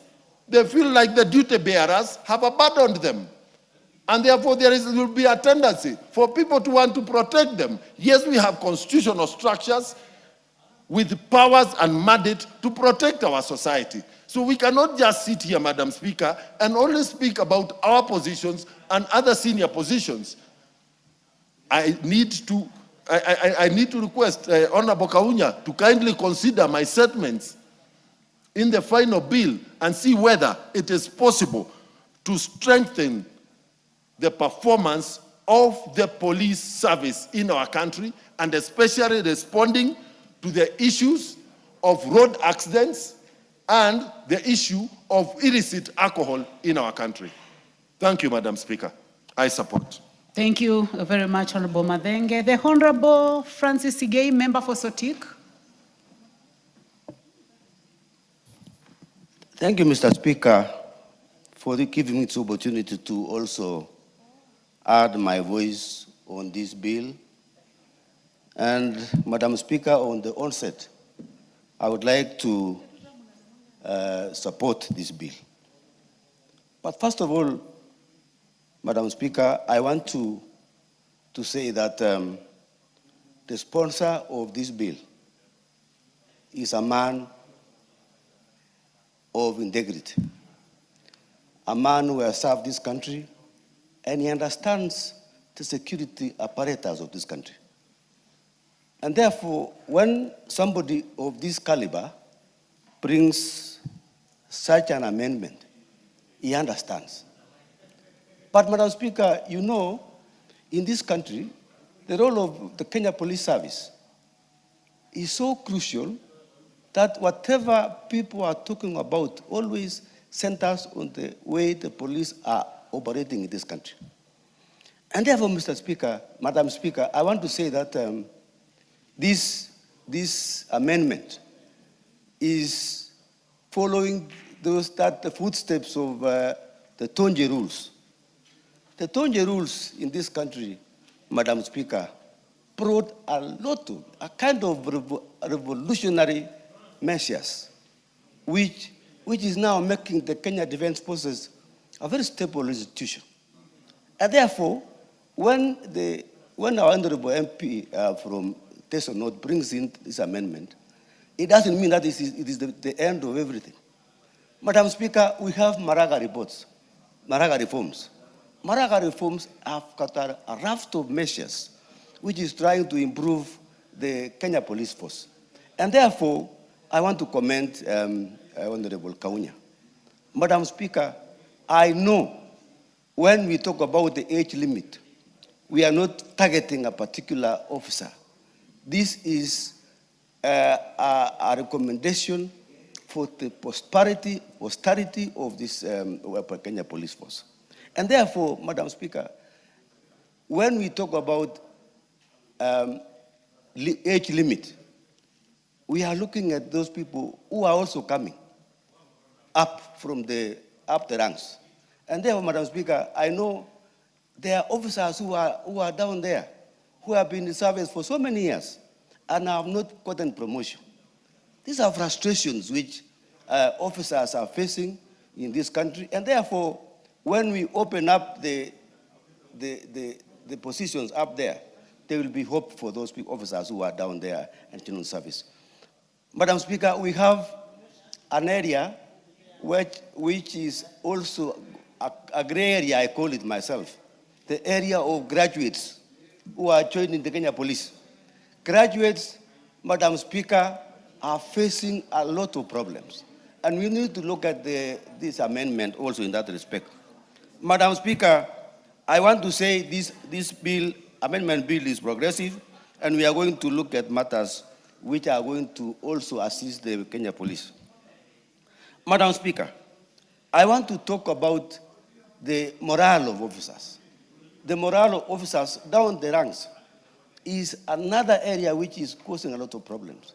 If an officer has stayed in a particular rank, say a constable, for 15 years, and there is no hope, Madam Speaker, it brings in frustrations. And therefore, you see a lot of corruption in this country because officers are not seeing any hope in future. Therefore, Madam Speaker, I want to appeal to this House that whenever I sit in the Committee of Administration and Internal Security, Madam Speaker, and we are always appealing to this House to allocate more resources so that it can make these officers more effective. You can see, Madam Speaker, in our places, almost in the entire country, but some people are asking the police are asking them to fuel the vehicle to attend to emergencies in terms of security. And therefore, it causes a lot of problems. We want to have a well-resourced Kenya Police Service.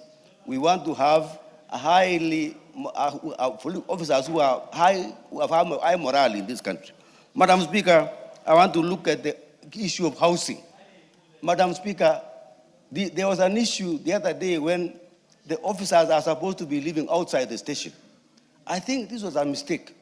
Madam Speaker, we need to revise that policy so that we can have officers living within the police station, and therefore who can be able to respond to the emergencies in that particular area.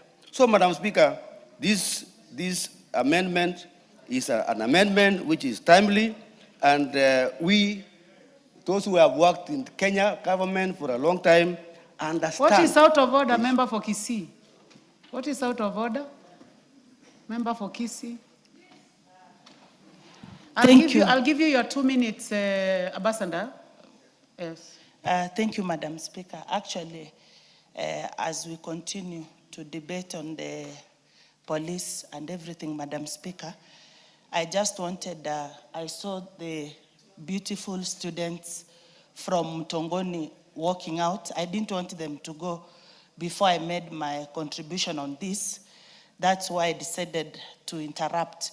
My daughter is in that school, Madam Speaker. You know, I think you would like to contribute. I never stepped in Parliament, Madam Speaker. You may take your seat. She has. I'll give you a chance to contribute. So there is nothing out of order. So I believe that I do not have any power to ask them to stay, but I hope that you'll get a chance in the next 3 minutes. So please conclude, Member for Sotik. Madam Speaker, I think that was a point of information which the member was concerned about these students who are going out. Madam Speaker, I want to conclude. Who do you want to inform, Member for Sotik? I'm talking about the honorable member who interrupted me. But I need to ask her whether she would like to be informed by yourself. No. Member for Kisii, would you like to be informed by? No. No. I was just concerned in by. that case, Member for Sotik, please, you have 2 minutes. Conclude Madam your Speaker, 2 minutes, please. I want to conclude by saying that the Kenya Police Service is playing a very, very crucial role. And this House must support the Kenya Police Service by allocating more resources, by giving them housing, by looking at the issues of promotion so that we don't have the issue of corruption. Corruption is a major problem in this country, but we must look at corruption in this area and look at how to tackle it. Maraga reforms are reforms which are also progressive. And if members of parliament must look at these reforms because it's a big thing which is coming up and this government is implementing it. Thank you, Madam Speaker. Thank you very Thank you very much. The Honourable Member for Kisii County. Thank you, Madam Speaker. Indeed, it's high time that we made the reforms on the police. More especially, Madam Speaker, you find that they have a big load. They don't have a balance. They don't have a ratio. Like in other countries, you will find 100 civilians allocated maybe to 2 police or even 1 police. They are being overwhelmed because they serve a magnitude. Their work should balance. Everything should have that ratio. As the same way, we always seek to have the same balance in schools. We say that the teacher-student ratio. That ratio, Madam Speaker, should also be factored in the police. And that's why I felt before the students leave, because the teachers always want to give proper lessons to good number of our class, not to have like 100 learners with 1 teacher. Like when we had JSS, Madam Speaker, there was a lot of noise. The teacher ratio is not balancing. So, Madam Speaker, please, in that view, allow me to welcome Mutongoni in the House. They are looking very smart.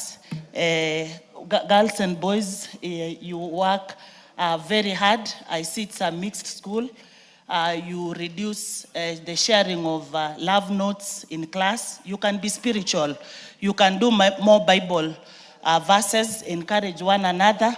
And then to the teachers of Mutongoni, karibuni sana to Parliament.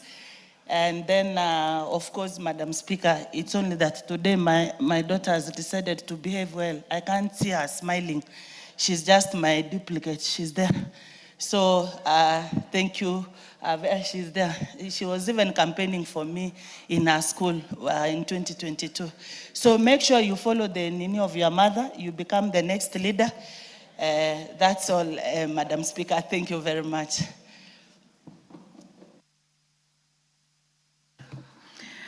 Okay. The Honorable Esther Passaris, member for Nairobi County, Nairobi City. Thank you, Madam Speaker, for giving me this opportunity to contribute to the National Police Service Amendment Bill 2025.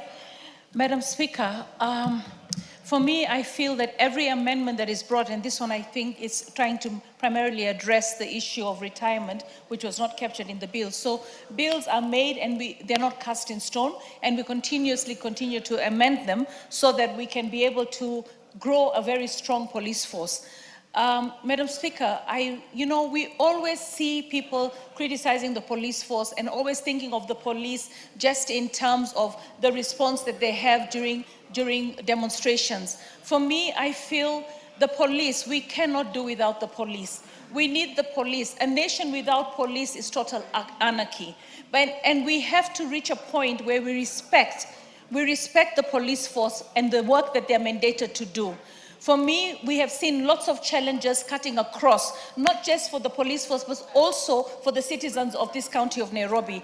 I'm really pleased to see that, for instance, there's a time we went Central Bank for the people that work in the police force that give them security. Central Bank put fantastic housing for them. Right now, with the housing fund, the housing levy, we are able to now provide institutional housing and hostels for our students. But for me, giving the police more resources so that we can have more training is important. When we look at cutting budgets, we should not cut the budget for the police. When we look at creating job opportunities, we should look at how we can increase the number of the police. As the population grows, to say that you have one policeman to 500 citizens, how do you expect that one policeman in a situation where you have a demonstration to be able to manage that situation? So I feel we need to look at the police and appreciate their work. You know, we cannot tell an institution that everything is wrong about you. Yesterday, I was so proud of the police force because you had the incident in Nakuru where there was a femicide where a young woman lost her life and her neck was chopped off. And here is a family that is in distress. And there you find the police have gone and they've already arrested the perpetrator. We had another incident here in Mukuru where a boda had actually gone and done arson, and we lost a little girl in the incident in the Mukuru affordable housing. Within no time, the police had got them. So for me, I feel that there are areas where the police are doing a very good job. And we need to also understand that. But there's also the issue of resources. A country sometimes has limited resources, and you find that we're not able to spread it across all the areas that need attention. So for me, I feel that if we put money in improving the police stations, if we put money in improving their accommodation, if we put money in improving their training, and then also their remuneration, we will do well as a country. So for me, it's to appreciate the police force for what they do and to also engage with them so that we can be able, between Parliament and the institution that provides our security, to give them the very best so that they can serve Wananchi well. So for me, as I stand here, I just want to say to the police force, we appreciate you. We remember that you're there and you're serving us and you're providing security to all of us, and we want you to continue. The ones who have gone offline, we have the IPOA, and the IPOA is supposed to do what they have to do. Right now, Madam Speaker, I'm dealing with a case where there was a police who ran over a young boy called Ryan, and it was in an estate. And Ryan's mother was so busy because Ryan became paralyzed from the waist down. She was so busy working, trying to save her son and trying to get him the best treatment. So she was time-barred when it came to going to court. But I got her a lawyer and we managed to get the case reinstated, and now the police have been enjoined, and now Ryan is going to get justice. What I want to say is where the police force has actually done something wrong, we need to budget, all right? We need to budget for reparation so that the families that require this money, you know, sometimes something is wrong, you know it's wrong. Like for instance, if you have an accident on the road and you're two people and you know you've had an accident, you have insurance, both of you, you know who's at fault. Why not accept liability? I mean, there are times when I've had an accident on the road, and if I know I am wrong, I actually tell the person I accept liability, and I tell my insurer I have paid you. Insurance companies tell us to not accept liability. So in the same way, I want government to operate in that manner. When we know that the deaths that were caused by the police were wrongful, then there's no need to make the family go through such a tiresome process to try and get compensation. We should be able to have a budget for compensation. They should be able to actually tell us that this death was caused wrongfully and we need to be able to compensate. But for me, over and all, I believe that we need to also figure out a way. I mean, these speed cameras, I know a lot of people are against it. It's currently been stopped by the courts, but we will save the police a lot of hard, unnecessary work with the speed cameras, because the police might be at one point and at the other point, and then the overspeeding is in the middle, causing a lot of accidents and trying to engage a police force that is already strained with unnecessary work. If we have the cameras, and I remember the first week that the cameras were running, quite a number of drivers, even here in our parking, had all received messages telling them you have a fine of X amount, X amount. And I said to my driver, now you know you're on your own if you're going to overspeed, so do not break any laws. So we need that discipline in the country. That if we're going to raise money from the indiscipline of Kenyans, eventually Kenyans will realize that indiscipline is costly. Once they realize indiscipline is costly, there will not be overspeeding, we will reduce road carnage, we will also allow the police to focus on other areas. I believe as a government, we want to have a society where in the end, we're not just filling up our prisons, we're creating opportunity and we're managing our people. I also believe that the police should have open days in their stations with the people, the citizens that they serve, so that they can be able to harmonize. We don't want to look at a police officer and think, oh, he's just somebody who wants a bribe from me, or he's somebody who's inefficient. I believe that as a country, these police officers did not come from outer space. These police officers are Kenyan citizens. They are our sons and our daughters, and they are working hard. So while we ridicule, let's not stereotype, because not every officer out there it has caused you harm or is going to cause you harm. They are there for law and order. So I want to stand here and say I support the amendment. I believe they should have a retirement age of 60, and I also support that they should be given more resources, and I support that they should be given training, and they should be also given dignified living, which I thank the President for ensuring that we have institutional houses that can actually move the police to dignified living. Thank you, Mr. Speaker. Before Ochanda starts contributing, I want to recognize the presence in the public gallery. Order Honorable Waluke and company there. Can't turn this place into some kind of a, should I say a camel market instead of fish market? Okay, thank you. I want to recognize the presence of the DB on Tulili School, Buri West constituency in Meru. And I want to order, Honorable Member, order. I will ask the Honorable Rindikiri, is there any other MP from Meru here in the House, in the chambers this moment? The Honorable Rindikiri, please give a word of encouragement to these future leaders of this country. Thank you. And tell them that you are already getting tired, so they should prepare to come and take over your place. Doesn't have to be the next 5 years, it can be the next 10 years. Thank you. Proceed. Thank you, Mr. Speaker. It's a privilege to welcome DB Ontelili from Bori West, which is one of the sub-county that forms Bori constituency, which I represent here in Parliament. Mr. Speaker, this school is in a very dry area. It's a school that we have put up from the scratch. And what you are seeing are determined children who are ready to make it in life. I'm happy that they have come here to see the house where laws of this country is made. I see the faces of those children. I see future leaders. I see future engineers. I see future doctors. I see good citizens of this country.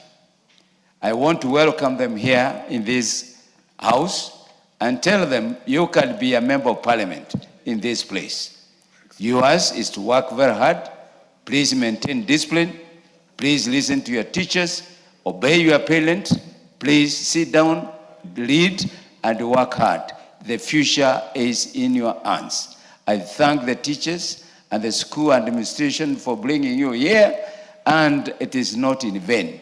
This historical visit of this school is going to be something in the future. I thank you, Mr. Speaker. I think so that the ladies also feel encouraged. I'll ask Madam Nyazi. Amina, you could do it in Swahili also to encourage the ladies in the public gallery from DB in Tulili School. Asante sana Mheshimiwa Spika, wacha nichukue fursa hii niweze kukaribisha wanafunzi wetu, watoto wetu waweze kufika katika jumba kuu.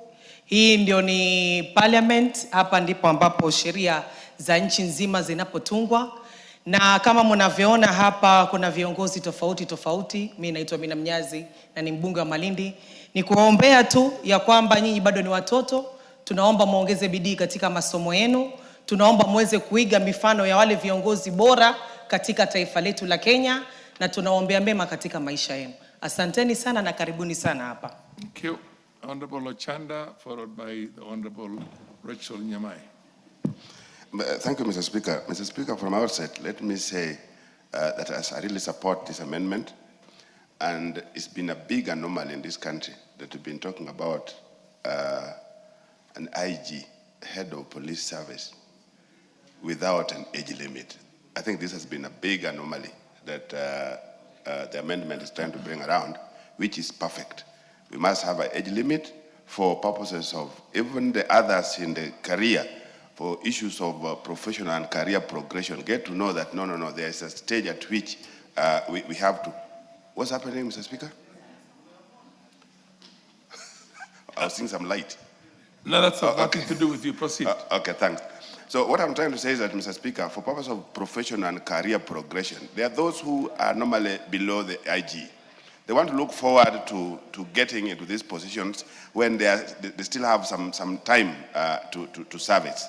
So, Mr. Speaker, when the age goes, we allow that an officer to serve for more than the age limit that is required generally in the whole country for all the other services. I think this has been very unfair, and it's good that the amendment is trying to look at it. If you look at the issue of the lower cadres below the AG, the deputies, the issue of serving terms, like the AG is proposed to serve now, IG is proposed to serve for 4 years, and then the deputies to serve for 5 years. I think this is perfect for purpose of transitional purposes, such that we don't just get deputies getting into IG at a time when the transitional arrangements are not properly in place, Mr. Speaker. Allow me to digress a little bit as we look at this, Mr. Speaker, because the police service has a lot of challenges. Police service has a lot of challenges. As at now, we have the biggest challenge in terms of issues of vehicles.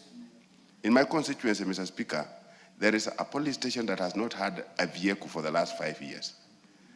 Mr. Speaker, there is a police station in my constituency that has not had a vehicle for the last number of months, yet it is a border station.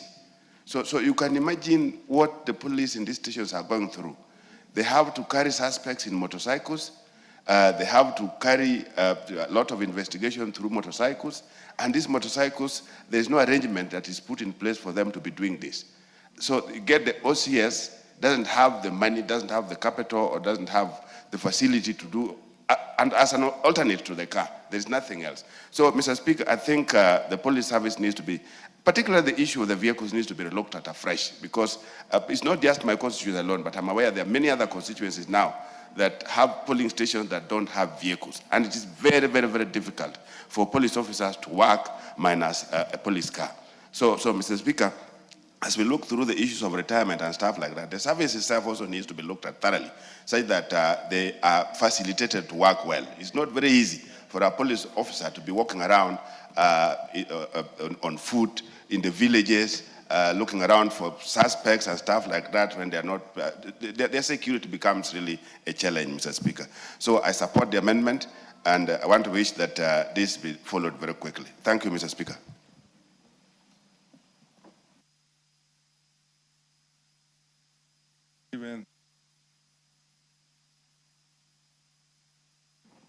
Thank you very much, Honorable Speaker, for giving me this opportunity to also contribute to this very important bill. I support it, Honorable Speaker, and I would like to congratulate the Honorable Oko Kaunya. And Honorable Speaker, for those who may not know, the person who is the mover, the originator of this bill, he has a lot of experience in the police service. He was a regional commissioner of police. He was in charge of the AP training school. and he has served in the police service, and he has a lot of understanding on the challenges that may exist within the police service. So I would like to congratulate him for that, and also congratulate him for being very useful when he was a member of the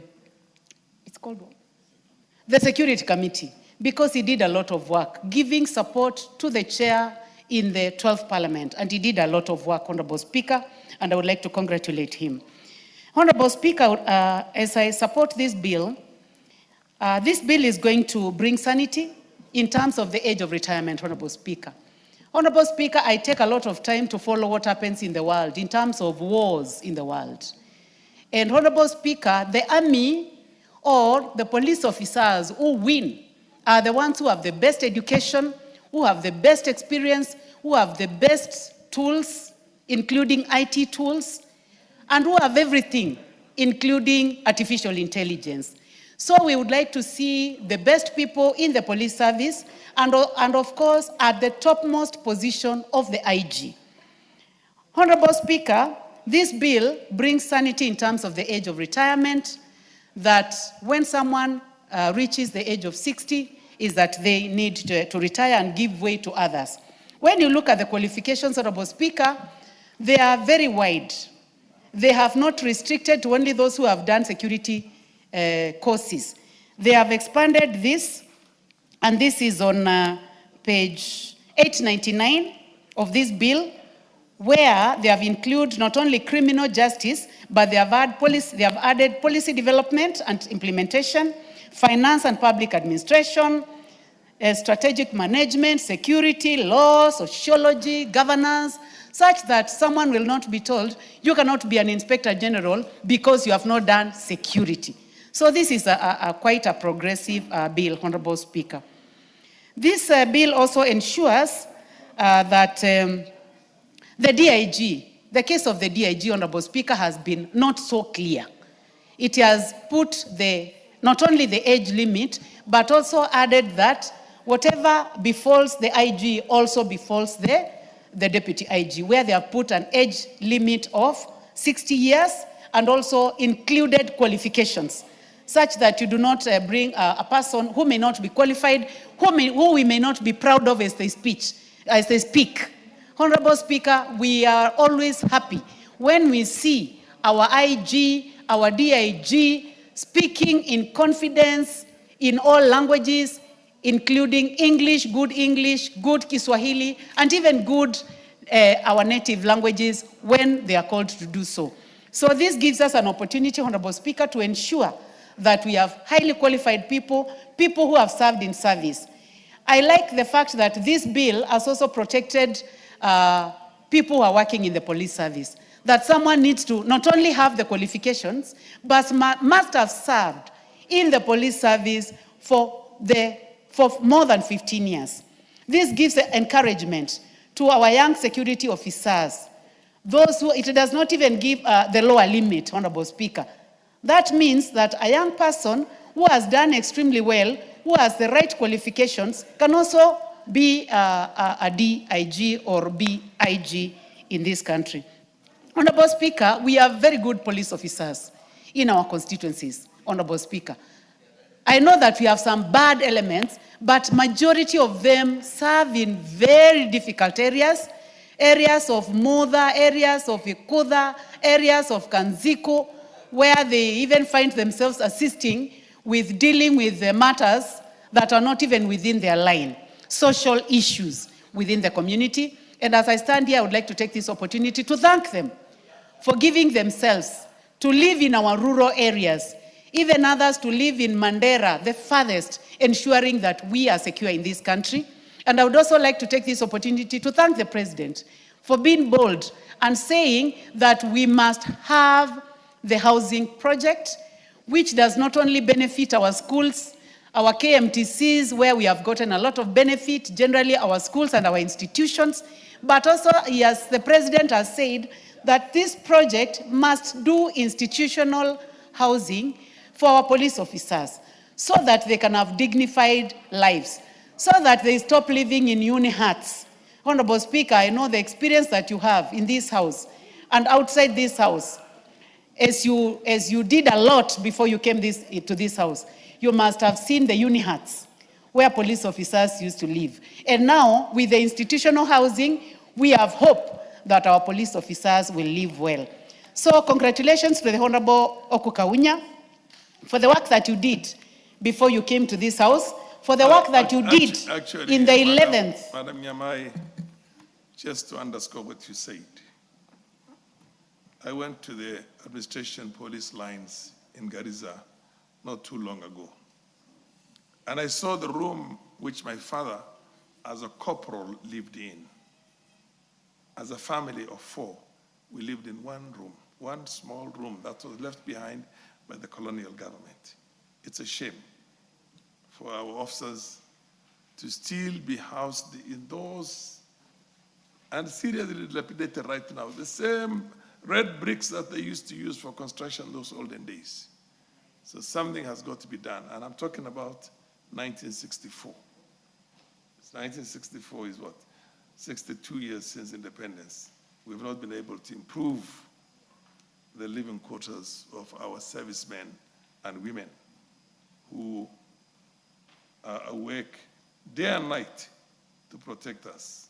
And we complain about them being corrupt without giving them all the basic tools: nice environment to live, good salary, serious covers, compensation when they die in the line of action. A lot needs to be done for our security apparatus in here before we start blaming them. Continue. I feel I have to talk like this because my dad, who is now 94 years old, was a corporal in 1964. Thank you. Thank you very much, Honorable Speaker, for filling me in. Clearly, you have much more experience than I do. And concerning this matter of housing, Honorable Speaker, that is where I was. And I would like to thank this government because we have hope that our police officers will not continue to share the uni huts, which are being shared by more than one family, and that we look forward to a time when the police officers will be happy with their enumeration, with the way their services are. We are happy. At least we have seen that there is a form of insurance, especially when the police officers are hurt in the course of duty, or even those who unfortunately lose their lives in the line of duty. We have some form of insurance. So I believe this is the way a country should take care of their police officers. We are not saying that they have everything they need. No, they need a lot more to be done. But as I support this bill by the Honorable Oku Kaunya, I would like to say that it is a good opportunity to say that a lot of work has been done in the police service, but we would like to see more. Thank you, Honorable Speaker, for giving me this opportunity. The Honorable Amina Mnyazi, unaweza kuongea kutumia lugha ya kitaifa. Asante sana Mheshimiwa Speaker. Na kwa jambo la fahari. Yes, tena la furaha sana Mheshimiwa Speaker. Leo Mheshimiwa Speaker, niko na furaha sana kuweza kuweka mchangisho wangu kuhusu huduma ya polisi ya taifa. Mheshimiwa Speaker, huu mswada wenye ambao uko hapa mbele yetu, jambo la kwanza nataka lieleweke ya kwamba naunga mkono huu mswada wenye ambao uko hapa, kwa sababu mswada huu saizi umeweza kuleta uwazi ya ile kazi, ya ile uzoefu, ya sifa ya mkaguzi mkuu, ambaye mkaguzi mkuu Mheshimiwa Speaker kwa Kiswahili ndio ni IG, pamoja na naibu mkaguzi mkuu ambao ni DIG wake. Mheshimiwa Speaker, vitu kama hivi ndivyo ambavyo sisi tunavihitaji ili kuweza kuendeleza Kenya yetu. Na kama vile wabunge wenzangu walivyoweza kuizungumza, hii mwenendo wenye ambao tunaanza kuweka saizi itatusaidia sisi Mheshimiwa Speaker. Kama vile katika amri kuu la jeshi mambo yanavyofanyika bila aina ya siasa yote kuweza kuingizwa pale katikati. Na pia sisi tunataka kuona ya kwamba hii huduma ya polisi ya taifa letu la Kenya iwe inaweza kufanya kazi bila hujuma ama bila mapendekezo yote kwa upande wa wanasiasa. Na mswada huu nimefurahika ya kwamba imeweza kuzungumza kuhusu hususan hawa watu wawili, na mimi naunga mkono kwa sababu katika hizi kazi mbili muhimu Mheshimiwa Speaker, ya mkaguzi mkuu pamoja na naibu wake, tunahitaji watu ambao wako na uzoefu wa kazi. watu wenye ambao wamepanda katika hizi huduma za polisi kuanzia chini mpaka kuweza kufika juu, watu ambao wanaelewa kinaga ubaga kazi ya ofisi, department tofauti tofauti, kazi yake ni ipi na challenges zenye ambazo ziko hapo ni gani.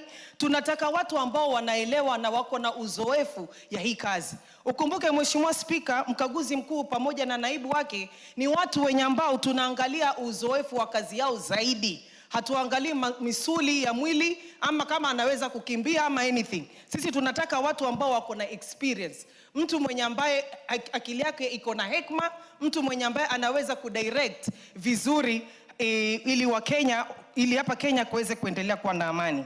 Mheshimiwa Spika, tunapokaa hapa leo kuzungumza kuhusu huu mswada ya huduma ya polisi katika taifa letu la Kenya, na mimi naunga huu mswada wa leo, lakini pia ni muhimu tuweze kuangalia wale mapolisi wadogo wadogo, Mheshimiwa Spika, kwa sababu sisi saizi tunazungumza kuhusu mkaguzi mkuu pamoja na naibu wake, na tayari najua kuna sheria zenye ambazo ziko, lakini shida yetu hapa Mheshimiwa Spika ni kwamba kuna sheria wa kadha zenye ambazo hazifuatilizwi vizuri, na ndio maana maybe tunaona kuna makosa madogo madogo ambayo yako hapa na pale. Mheshimiwa Spika, jambo la kwanza lenye ambalo pia ningependa lipigwe msasa hususan kwa upande wa kikosi cha polisi ni kitu ambacho kinaitwa uhamisho ama transfer. Mheshimiwa Spika, hili jambo lazima liangolewe vizuri zaidi. Ni vibaya sana kwa polisi kuweza kukaa katika kituo kimoja zaidi ya miaka 10, miaka 15.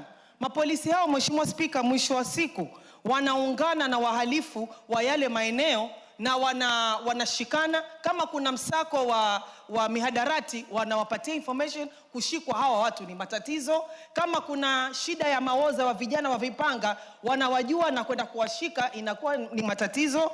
So Mheshimiwa Spika, hizi sheria za uhamasisho ama transfer lazima pia nazo tuweze kuzitilia mkazo zaidi. Kama ni polisi amefika mahali katika kituo, tujue pia ile time limit ni atakaa pale kwa muda gani, ili baada ya ule muda aweze kuondoka kwenda kuserve kwengine katika taifa letu la Kenya.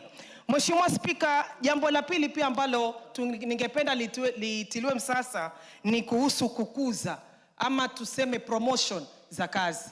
Kama tunajua tuna different tuko na ninio tofauti, vikosi tofauti vya mapolisi, lakini pia vile vile si haki kwa polisi mmoja kukaa katika kazi moja zaidi ya miaka 10, Mheshimiwa Spika. So pia hili lazima tuliweze kulekea msasa ya kwamba leo kama umeandikwa we ni constable, after certain baada ya muda kadhaa lazima nawe uweze kupandishwa cheo, Mheshimiwa Spika, ili hawa watu wetu na mapolisi wetu waweze kuendelea. Masuala ya training, masuala ya mafunzo, Mheshimiwa Spika, pia ni jambo muhimu kwa kikosi chetu cha mapolisi, ili kila baada ya muda, najua inaendelea, lakini napenda ya kwamba serikali iweze kuongeza nguvu zaidi, waweze kwenda kufanya hizi mafunzo na hizo training. Na la mwisho kabisa, Mheshimiwa Spika, ni kitu ambacho kinaitwa counseling kwa mapolisi wetu. Ningependelea pia ya kwamba tuweze kuweka counseling nzuri na madhubuti zaidi katika police station zetu, ili mapolisi wetu nao waweze kuzungumza yale mambo ambayo yanawasumbua akili ama yanawatatiza katika maisha yao. Nasema hivi kwa sababu Mheshimiwa Spika, kuna mapolisi wenye ambao wanapitia shida, Mheshimiwa Spika. Kuna mapolisi wenye ambao wengine wamekuwa ni addict, ni walevi, kila siku wanakwenda kulewa, Mheshimiwa Spika. Na vitu vidogo vidogo kama hivyo, niko na imani ya kwamba watu wakikaa wakiongeleshwa, zile dhiki ambazo wako nazo za rohoni na za akilini tunaweza kuzitatua, Mheshimiwa Spika. So mimi leo niko hapa kuweza kuunga mkono mswada. Asanteni sana.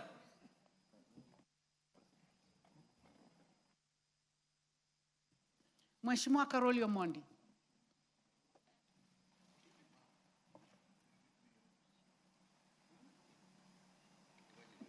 Thank you very much, Honorable Madam Speaker, for the opportunity to lend support to this bill. I don't think we could have found a more worthy member or more experienced member than the Honorable Oku Kaunya to introduce this particular bill and to work through it with the interested stakeholders. He is a man with extensive experience in the discipline service, and I'm very glad to support his bill. Madam Speaker, the main thrust of this is that the retirement age of the Inspector General of Police will be 60 years old. I've read the report and also did some little research. In South Africa, India, and Nigeria, actually the heads of police service retire at the age of 60. But as somebody who also attended a junior paramilitary training called the National Youth Service, I think at the age of 60, it may become increasingly difficult for members of the service to do something they call 5BX, which is a mandatory physical exercise every morning. And if you allow me, I could intermingle language a bit for purposes of demonstration as the standing orders allow. You know, in the service, they'll tell you, kidevu juu, kifua mbele, matako nyuma, miguu square. That may become increasingly difficult. What is out of order? The Honorable Parasa? Thank you, Madam Speaker. I just wanted to inform the Honorable Karoli Omondi that the IG... I need to ask the Honorable Karoli Omondi whether he would like to be informed. No. Okay, then in that case, Honorable Barasa, you'll get a chance. Now, unfortunately, the rules of the House say that if the person you want to inform doesn't want, then... So please proceed, Honorable Karoli Omondi. Yeah, lately I'm under a lot of attack. That's why I did not allow my friend to inform me. I don't know where he's coming from. So, Madam Speaker, as I said, in the disciplined forces, physical fitness is one very important attribute. And disciplined services, hierarchy is equally important. So I believe the age of 60 for purposes of retirement is adequate. However, I must insist on assurances that this will not apply retroactively, because at present we have a very capable and able Inspector General of Police, Mr. Douglas Kanja, and I hope that this will not apply retroactively to affect IG Douglas Kanja. In fact, as a House, I think we need to make that very clear, that there will be no retroactive application of the retirement age of 60. And we respect Honorable Douglas Kanja's contract of 4 years until he retires naturally, as was in the old order. Secondly, I would like to propose that the IG be a person who has risen through the ranks of the police service. If you look at the proposal on qualifications, we are opening it to anybody with 15 years experience in different fields. Yet when we go to the Deputy Inspector General, we are limiting it to those who have the experience within the service. I think for purposes of good order, we need to protect the service against people who may, for political reasons, find their way there and demotivate members of the service. We need to make an amendment here that whoever will be appointed IG should have had security experience, security sector experience, whether in the service, police service, or military, or somewhere else, so that the hierarchy of the disciplined service is maintained. I would also like to add that there was a proposal that the bill be amended, be redone further to offer protection to those in office from arbitrary political removal. I think we need to look into that and see how we can insulate police officers from arbitrary political action that may intimidate them and discourage them from upholding the rule of law. There is also a proposal under Section 11 that the Deputy Inspector General be appointed by the President on the recommendation of the Commission. I agree with that, but I think we should take it further and insist that that recommendation be based on competitive selection. That is what our Constitution requires. So if a person is being recommended for IG by the Commission, they must have held some interviews and opened up that particular position to competition. With those, I support, and I will be moving certain amendments. Thank you very much, Madam Speaker. Thank you. The Honorable John Waluke, member for Sirisia. Thank you very much, Honorable Speaker, for giving me a chance also to contribute on this Police Service Amendment Bill. Honorable member for Sirisia, please take your seat. Honorable members, Please allow me to give this opportunity to the Honorable Jackson Kosgei, our nominated member. I'll come to you, Member for Sirisia. Thank you. Thank you, Madam Speaker. On the onset, as I take the floor, I support this bill on the National Police Service Amendment Bill 2025 by the Honorable Kaunya. Madam Speaker, I can read, as my colleagues have mentioned, about the appointment of the IG, that the priority should be given to the members of the police service, and for reasons that has been outlined before. So in this amendment, it should be very clear that we are giving by law the priority to the force itself, so that the 15 years mentioned gives priority to them.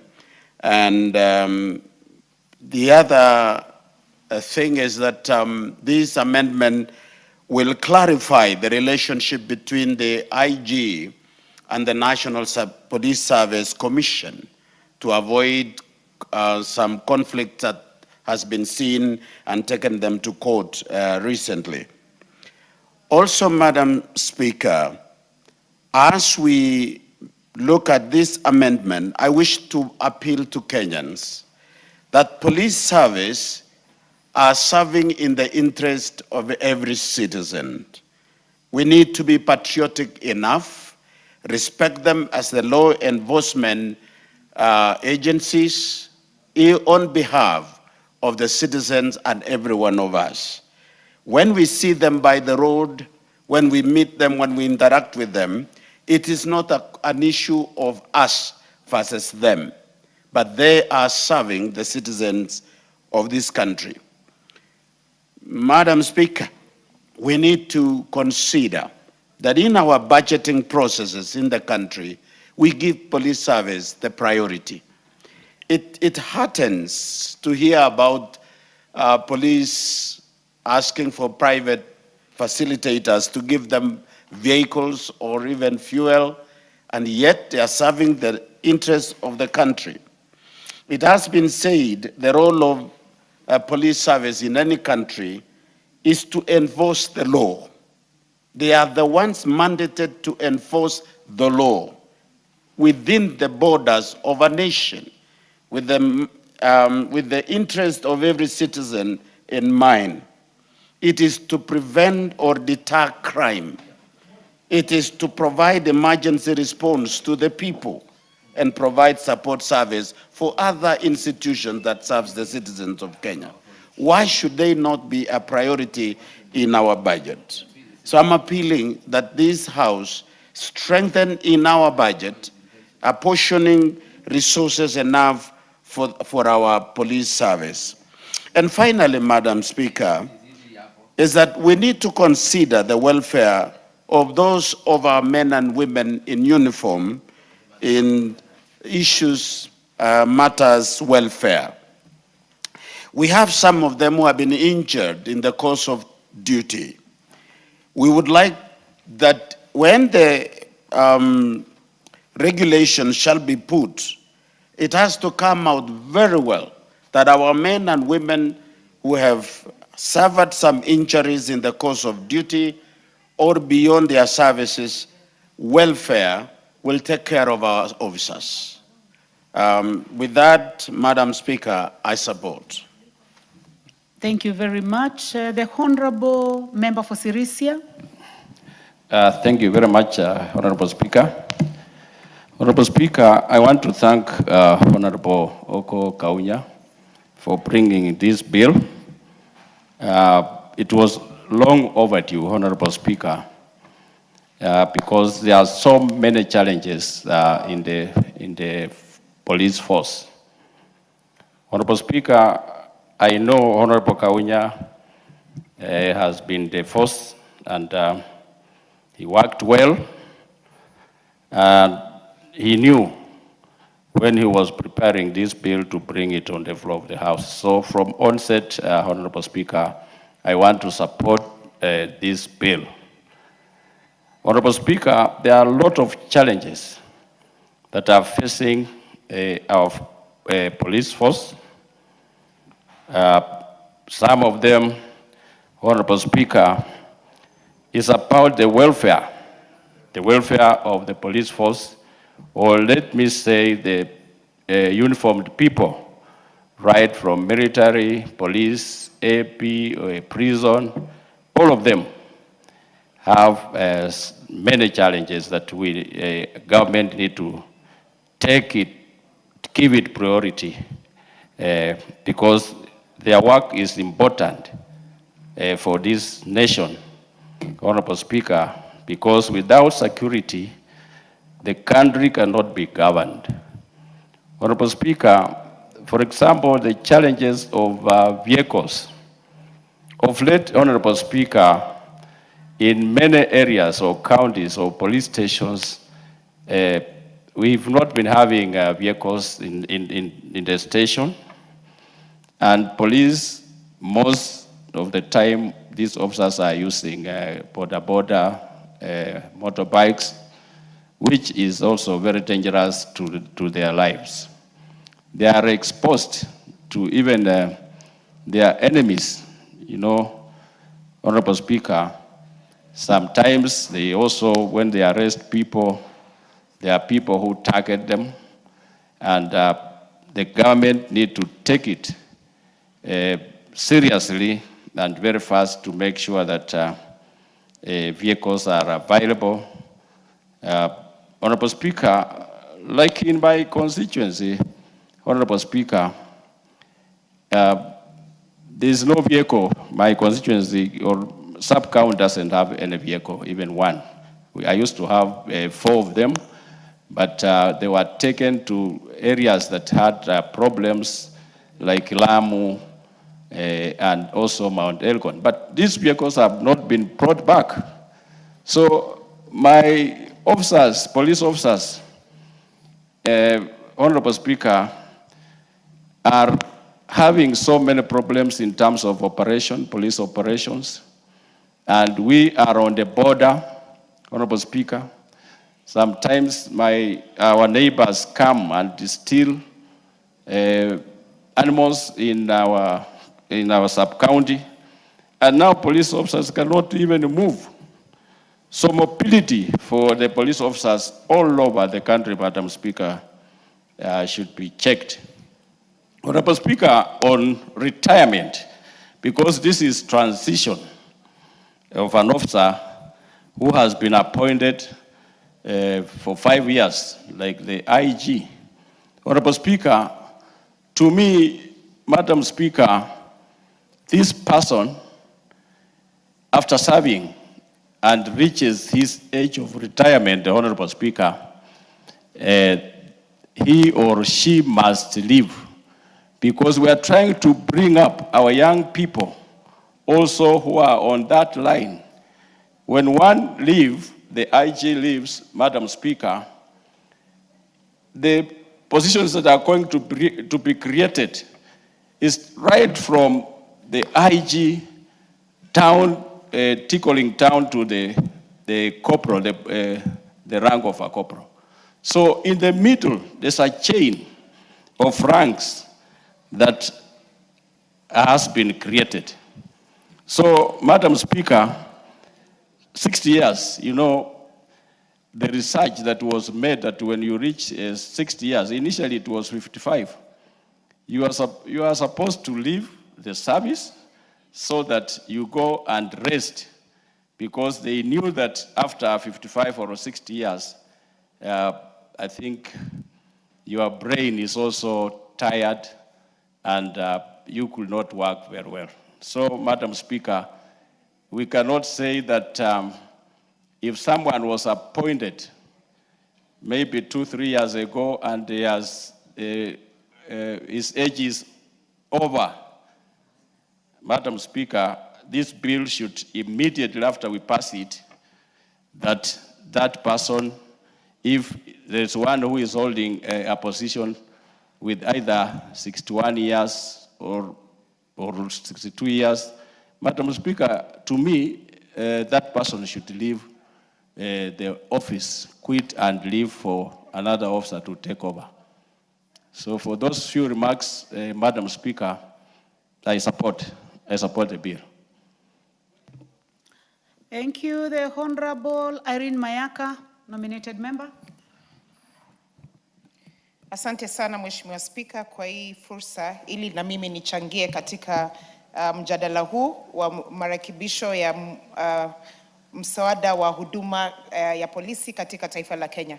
Mheshimiwa Spika, kwanza kabisa nimshukuru Mheshimiwa Oku Kaunya kwa kuleta mswada huu kwa sababu yeye kama mmoja wao ambaye alifanya kazi katika huduma ya usalama katika nchi hii na amechangia sana katika nafasi hiyo, tunamshukuru kwa sababu ameleta mswada ambao inasaidia sana.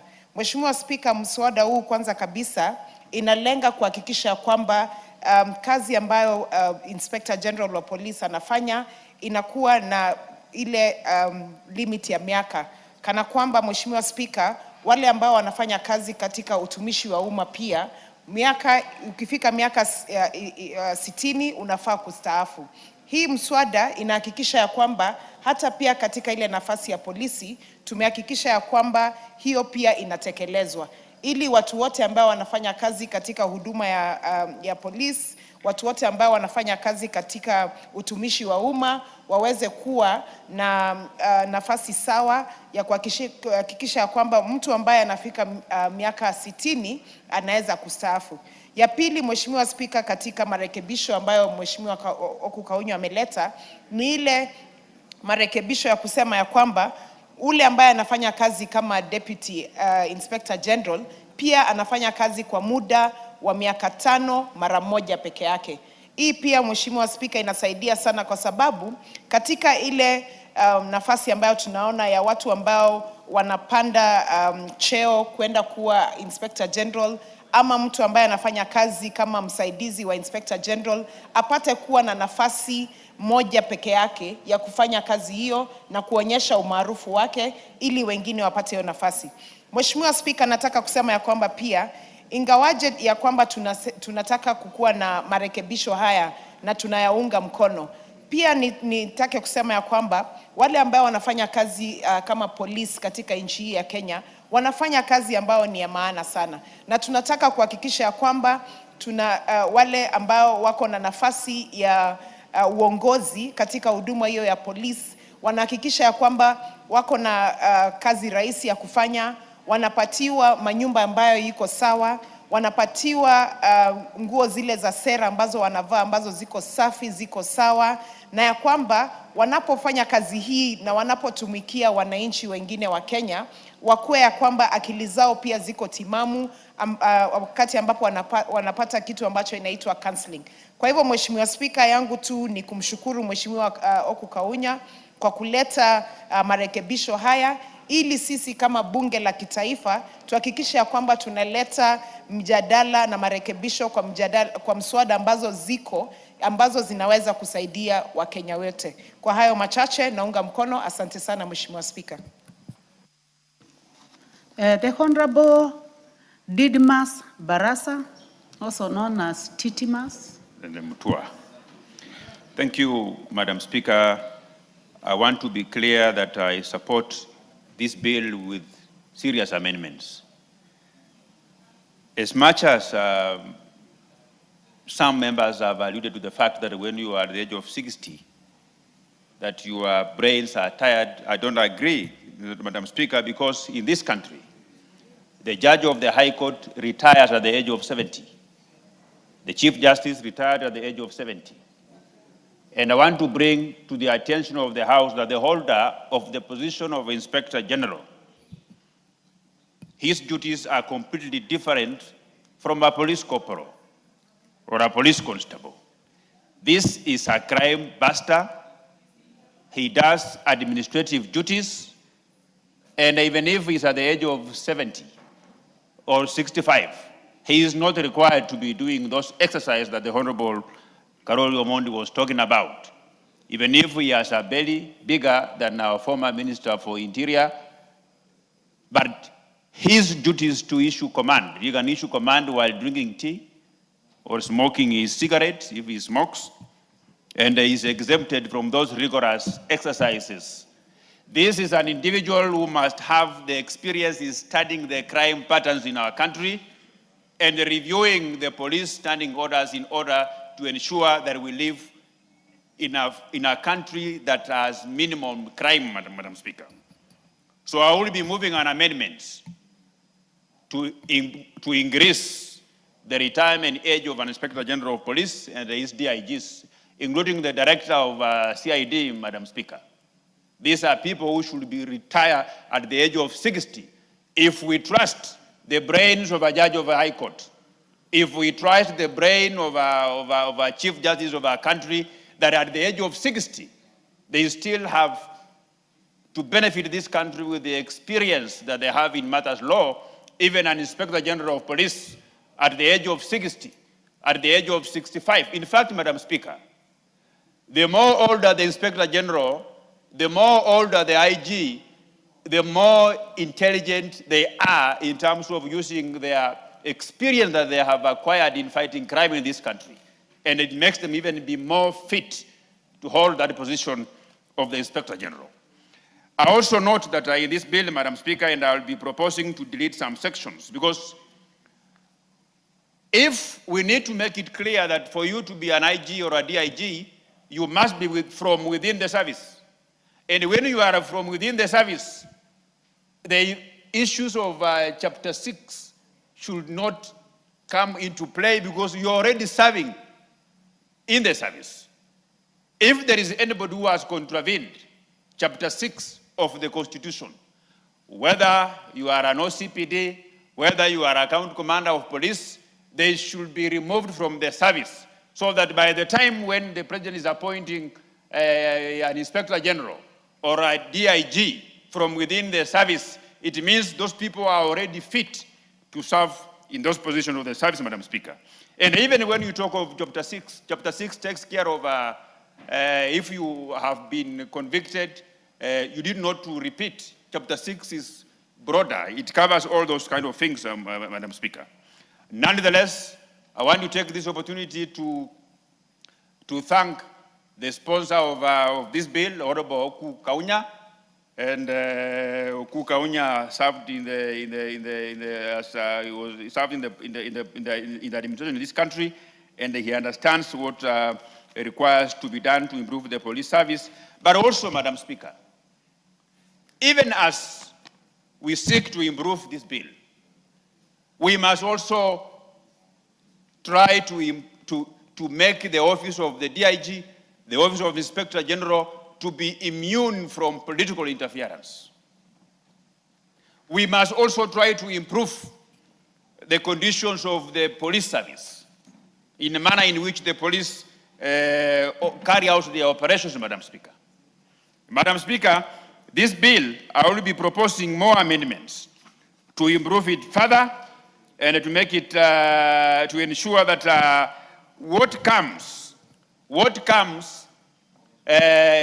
what should be considered within the rank and file of the police that one has to satisfy. We must look at their track record. We must go down to look at, even they were OCS, how did they execute their functions as officer commanding station? If they were police commanders, so that we put in place an Inspector General who is going to use their experience to ensure that Kenya as a country, Kenyans operate in a crime-free areas, Madam Speaker. Without much ado, Honorable Speaker, I want to make it reiterate that I support this bill, only that the amendments, I will bring in amendments to improve it further so that we can exclude the Inspector General of Police and the DIGs and other senior command officers from retiring at the age of 60. They should borrow what happens in the military. In the military, a corporal who is required to be physically fit retires at the age of 45. At the age of 45, if you have not gone up to a sergeant, you automatically retire. Your services are no longer required. When you are a sergeant, you begin to handle some administrative duties, and a warrant officer, you retire at the age of 52. Warrant officers, 55. But senior military officers who are war planners, they retire at the age of 65 and 70. So we should not exclude the National Police Service from these provisions because the Constitution and the laws equalizes all Kenyans. So we can't be saying in one hand that, that a judge of the High Court is mentally stable at the age of 69. And then we, on the other hand, we are saying that a police officer is mentally unstable at the age of 60. Those are double standards which we don't want to. We want a country of equity and fairness, where all people are given equal opportunities. Even the President, Honorable Speaker, if the President of the Republic of Kenya has no age limit, as long as you are elected, even if you are 100 years, you run the country. We must equalize, because Kenya is not an animal farm, where some animals are better than the other. Kenya is a land of equal opportunities, regardless of age, so we should work around that level, Madam Speaker. For all these many remarks, Honorable Speaker, I support, of course, with amendments. Thank you. The Honorable Charles Ngusia, member for Mwingi West. Thank you, Madam Speaker, for this opportunity. And let me begin by congratulating and appreciating the good work my friend Kaunya has done since he came to Parliament. And I think we have been attending to him with this member. And I would like to request the people of his constituency to re-elect him again for the good work he has been doing in Parliament for those years he was sent by the people here.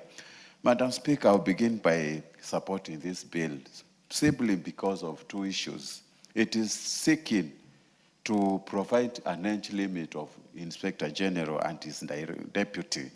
And secondly, it is going to address the issues of the capacity and ability to handle the demanding nature of this job, Madam Speaker, the AG and the deputy, what they go through daily basis.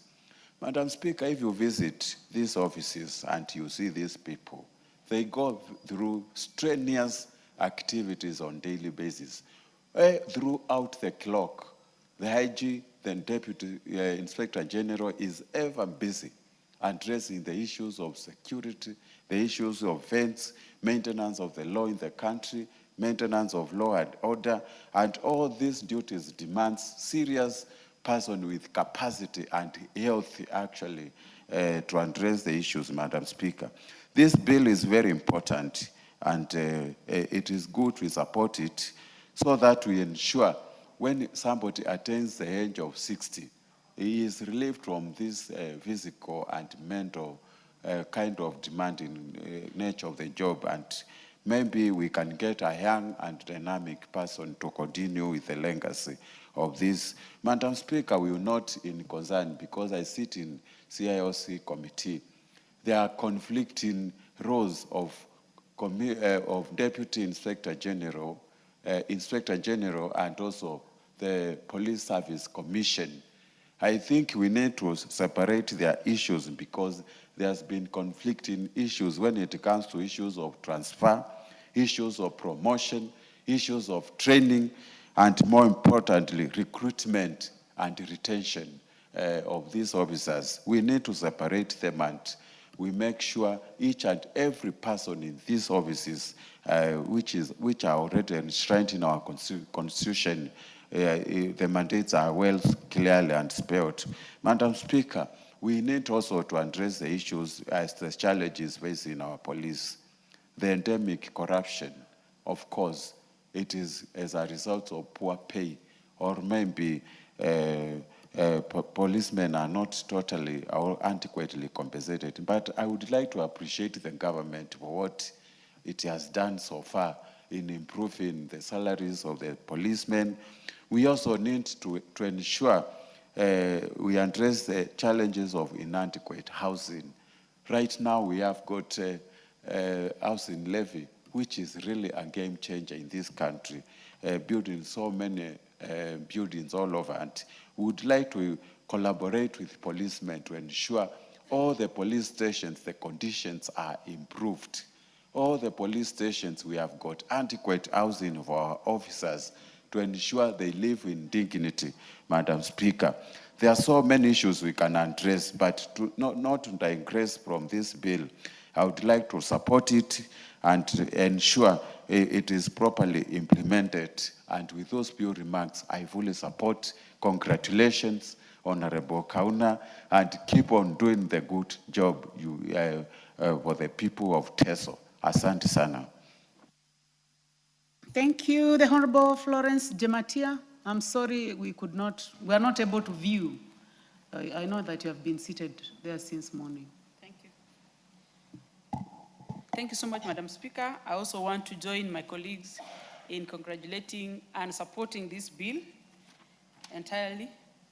And I want to also add to what members have said that Honorable Kaunya is deservedly a citizen who has served in this spectrum of security in Kenya. Madam Speaker,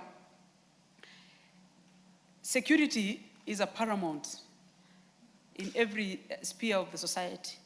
And when we talk about amendments in this bill that gives the National Service, National Police Service Act, where we need to consider employment or appointment of an Inspector General, this is a very eminent clause or important in the Constitution, because a police person is a person of the society.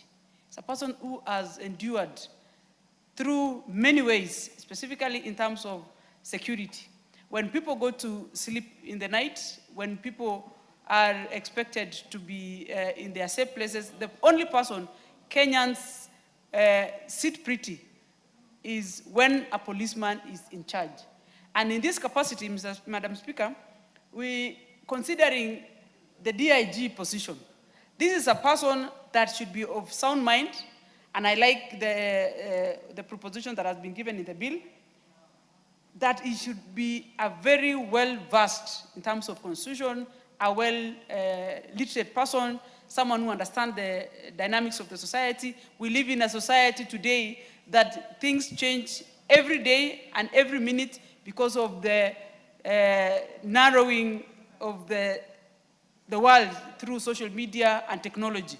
And this one is a good component, because when we have a DIG who is able to understand matters criminal, management policies, strategic management, and all those kind of things, and even law, it will help the force, which is the National Police Force, to be able to be governed properly. Madam Speaker, I also noted here that as much as Honorable Kaunya is a member of Parliament, he is dissuading that you cannot be qualified to be a DIG if you once served as a member of Parliament or you are already serving as one.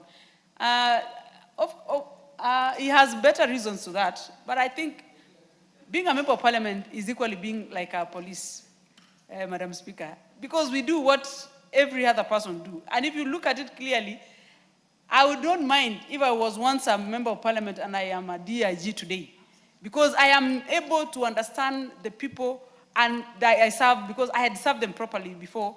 That is why they even gave me the opportunity to serve them, meaning they understand that I am able to do. Because one thing about politics is also the idiosyncrasy of the leader is what matters, the personality. As you know, we cannot be able to legislate morals. But many times we are always shortchanging ourselves when we call ourselves to such high disregards, and think that we are not able to do it because of the type of the jobs. And to that, probably I will ask the member to consider for a debate. The age is also a factor, Madam Speaker. By 60 years, it is quite reasonable for one to be employed to be 60 years and probably less. But sometimes people who are 60 years and above, honorable, are also able. These are people who have institutional memories of societies. These are people who we depend every day. That is why we have wazee in Nyumba Kumi. We can also have probably an office that is able to accommodate such people who have served in the civil service up to 60 years, and they are able to give services again to the society. Because we still need them. Their basic understanding is better than someone who just walked in and served in that place. Otherwise, Madam Speaker, I want to support in totality, and I want to agree on the amendment. Thank you, Madam Speaker.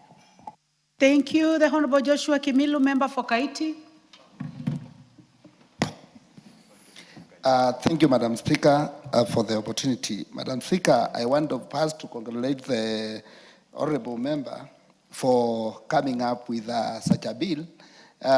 Madam Speaker, it's a very good and important bill, but Madam Speaker, because I came up with a bill in this House and it went through, and I have an experience when it comes to bills. Mr. Speaker, I want, later I'll talk to the honorable member so that we can come up with, on this amendment also, I input an amendment because there's something I want to correct, otherwise it's a good bill, and with a small amendment during the committee stench, Madam Speaker, I know we'll make this bill to be one of the best. And I want to say, when it comes to appointment of IG, Madam Speaker, it's important for us to be very sensitive of these people because, for one, I know what the police is going through in this country, Madam Speaker. The environment they work on, Madam Speaker, sometimes is pathetic. Sometimes they go through hell for their duties, Madam Speaker. You get when we are sleeping, others are still awake, protecting the Kenyans, Madam Speaker. So when we are handling the matters of police, we must be very sensitive and careful because these are our sons, our daughters, and we also need to treat them well, Madam Speaker. Madam Speaker, I remember in my constituency, in Kaiti constituency, I have 4 police stations, Madam Speaker. And when I go around checking on what they are doing, visiting them to know their grievances, Madam Speaker, they are facing serious challenges, Madam Speaker. You get that even their vehicles, which are using their old vehicles, which are breaking down now and then, Madam Speaker, the environment of where the offices, Madam Speaker, even sometimes, Madam Speaker, I had to intervene with the NGCDF funds to make their offices to look better, Madam Speaker. So, Madam Speaker, for AG to be appointed, Madam Speaker, he must have gone all through these processes, Madam Speaker. And I know, Madam Speaker, in Chapter 6 of the Constitution, Madam Speaker, covers the integrity and the good appointment of this AG, Madam Speaker. So I think I have no problem with some of the amendment here, Madam Speaker, on this bill. And Madam Speaker, we also need to consider and know that when someone reaches an age of 60, that does not mean that person is dying or what. Madam Speaker, what is important is that to know that the government of Kenya should be ready to pay for the pension of these people, Madam Speaker. Because we also need to consider the young generation who are coming up, Madam Speaker.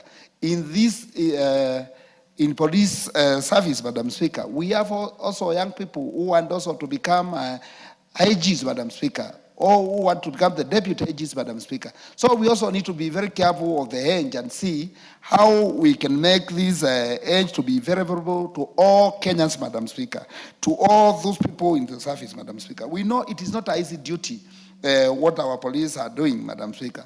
Sometimes I was watching a clip on the TV 2 weeks ago, and I was trying to see what the police training go through, Madam Speaker. And also when they are on a line of duty. I was watching when the Kapendo issue, Madam Speaker, and it was, I saw some photos. I felt like crying, Madam Speaker, to see what our police are going through, securing the people of this country. And that's why I want to tell our police in this country, we are here to fight for them. We are here to make sure that they good environment. We are also here because as members of parliament, we also need to see how our police can be getting a good pay, Madam Speaker. Because what they are getting is a peanut. And as leaders of this country, we also need to be sensitive to our police. And that's why I'm telling our police in this country to be careful. when they are chasing some of us in the rallies, because we are here fighting for them, and then we are outside trying to raise the voice for them, to fight for them so that they can get good pay. They are throwing tear gas on us. That's why I'm saying, as a member of Linda Mwananchi, I want to warn the police of this country. Let's not go to that direction, because we are fighting for them. And when we are fighting for them, they come and try to throw a tear gas on us. That is nonsense. And I want to ask our police to be sensitive, to be careful, and to support our meetings, because we are here to fight for them. Because for them, they cannot, once you raise a voice, tomorrow you'll be sacked. You know the kind of government we have, current government we have, Madam Speaker. So I want to tell them we are here to fight for them. But I want to request the police also to discipline themselves and conduct themselves on our rallies, Madam Speaker. Because what we are doing, Madam Speaker, what is out of order, Honorable Ngusi Anguna? Point of order. Point of order, Madam Speaker. Before I give a point of order, I heard about nonsense. Nonsense is completely unparliamentary language. So we must respect rules of this House. But I have a point of order from the Honorable Member for Mwingi West. He's already on his feet. Yes. What is out of order? Madam Speaker, I rose on point of order. Is it in order for the member to use unparliamentary languages? Actually, I've had several words like nonsense. Kindly force him to withdraw. Secondly, how can you say police are, they never conduct themselves in order, and they are the ones who maintain the law and order? Madam Speaker, I want the member to expound more on what he is saying. He is totally misleading this House. Kindly act. Member for Kaiti, we prosecute one at a time. Madam Speaker, thank you. Madam Speaker, Honorable Nguna is a friend of mine. And you know, he joined the government the other day. So already his stomach is full and his mouth, you can see even nowadays he has increased weight because of joining government. So, Madam Speaker, allow me not to respond to Honorable Nguna. I think you are completely out of order, Member for Kaiti. Madam Speaker. Member for Mwingi West. Madam Speaker, you know very well, Parliament, judiciary, and also executive is part of government. Is the member in order claiming that I joined government when he is also in government? I have been in government. Parliament is part of governance. Executive and judiciary. I think the member needs to read and understand the Constitution very well before uttering some of these words. He is totally misleading this House, Madam Speaker. First of all, you have only 1 minute to go, but I would like you to be careful with the language. I know you seem to be very emotional because of politics. This is a very important bill, and you have debated it very well. If you can just conclude without telling those hurtful words that you are telling the member for Mwingi West, it is extremely wrong, and I would like you to apologize for the kind of language that you are using. Member for Kaiti, and you are, is it 2-term or 3-term? 3-term. Madam Speaker, thank you for giving me 3-term. That is good. Madam Speaker, I want to use the right language, and I don't mean the government, I mean the broad-based government. But Madam Speaker, I want to conclude, Madam Speaker. To be precise, Member for Kaiti, you are out of order based on our standing orders. What else is out of order? Member for Buri. We have children from schools here. This is a bad example that you are portraying for this House. You have used language that is total and parliamentary. And these children who are here, they didn't come to hear this kind of statement and using those kind of ones that are not compatible with this House. Madam Speaker, Mheshimiwa Kimilu need to apologize unconditionally. Member for Nyeri. Thank you, Honorable Speaker. Honorable Speaker, I would request the Honorable Member to apologize. I think it is democratic right for Honorable Gunia to be wherever he wants to be. Again, as Honorable Diki says, we have children here. We are the leaders. I don't think it's right to use the vulgar language. Honorable Speaker, let him apologize before he continues. The Honorable Member for Kaiti, based on our standing orders number 107A2, in this standing order, and parliamentary language means the use of words which in the opinion of the person presiding are deemed to be impolite, rude, abusive, and inconsistent with the parliamentary procedures or practice. Based on this, I ask you to withdraw and apologize to the House. Thank you, Madam Speaker. Madam Speaker, before I withdraw, I want... I'd like you to just start with the withdrawal and apology. Madam Speaker, I don't think whether it's a matter of apologize, is withdraw, Madam Speaker. And Madam Speaker, I want to withdraw and the word nonsense, Madam Speaker. So, Member for Kaiti, withdraw and apologize to the House.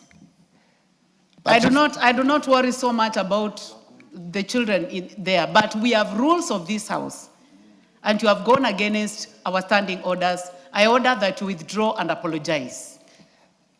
Madam Speaker, I want to withdraw. And even before I apologize, because, Madam Speaker, I have to apologize, I want to say that Ridikiri is a member, is my chairman in the Committee of Housing, and I know why he's against me, because, Madam Speaker, he cannot just say that it's a parliamentary language, Madam Speaker. But for the sake of this parliament, Madam Speaker, I withdraw and apologize. Your time is up. Your time is up. Honorable members, before we proceed, I would like to recognize our guests. Seated in the Speaker's Gallery this afternoon, we have students from St. Bonaventure Kaheti, boys from Mukurweini in Nyeri, and also students from Gishosho Junior School, Kiambu County, Kiambu constituency. I would like to welcome all those students in the House to continue observing our proceedings, and I would like to give a chance to the member for Nyeri County. Please welcome those students. Thank you, Honorable Speaker. Honorable Speaker, I want to welcome those boys from Kaheti Boys Mukurweini. Karibuni sana. This is where we are, and I'm sure you are learning a lot from this house, and I want to apologize on behalf of that member who has talked like that. We are always good, and we are here to represent you. When you go back to Nyeri, say hi to your parents, and you have a safe journey. I wish you well. Thank you. Thank you very much, the Honorable Member for Nyeri County. The Honorable Ibrahim Sanei, Member for Wajir North.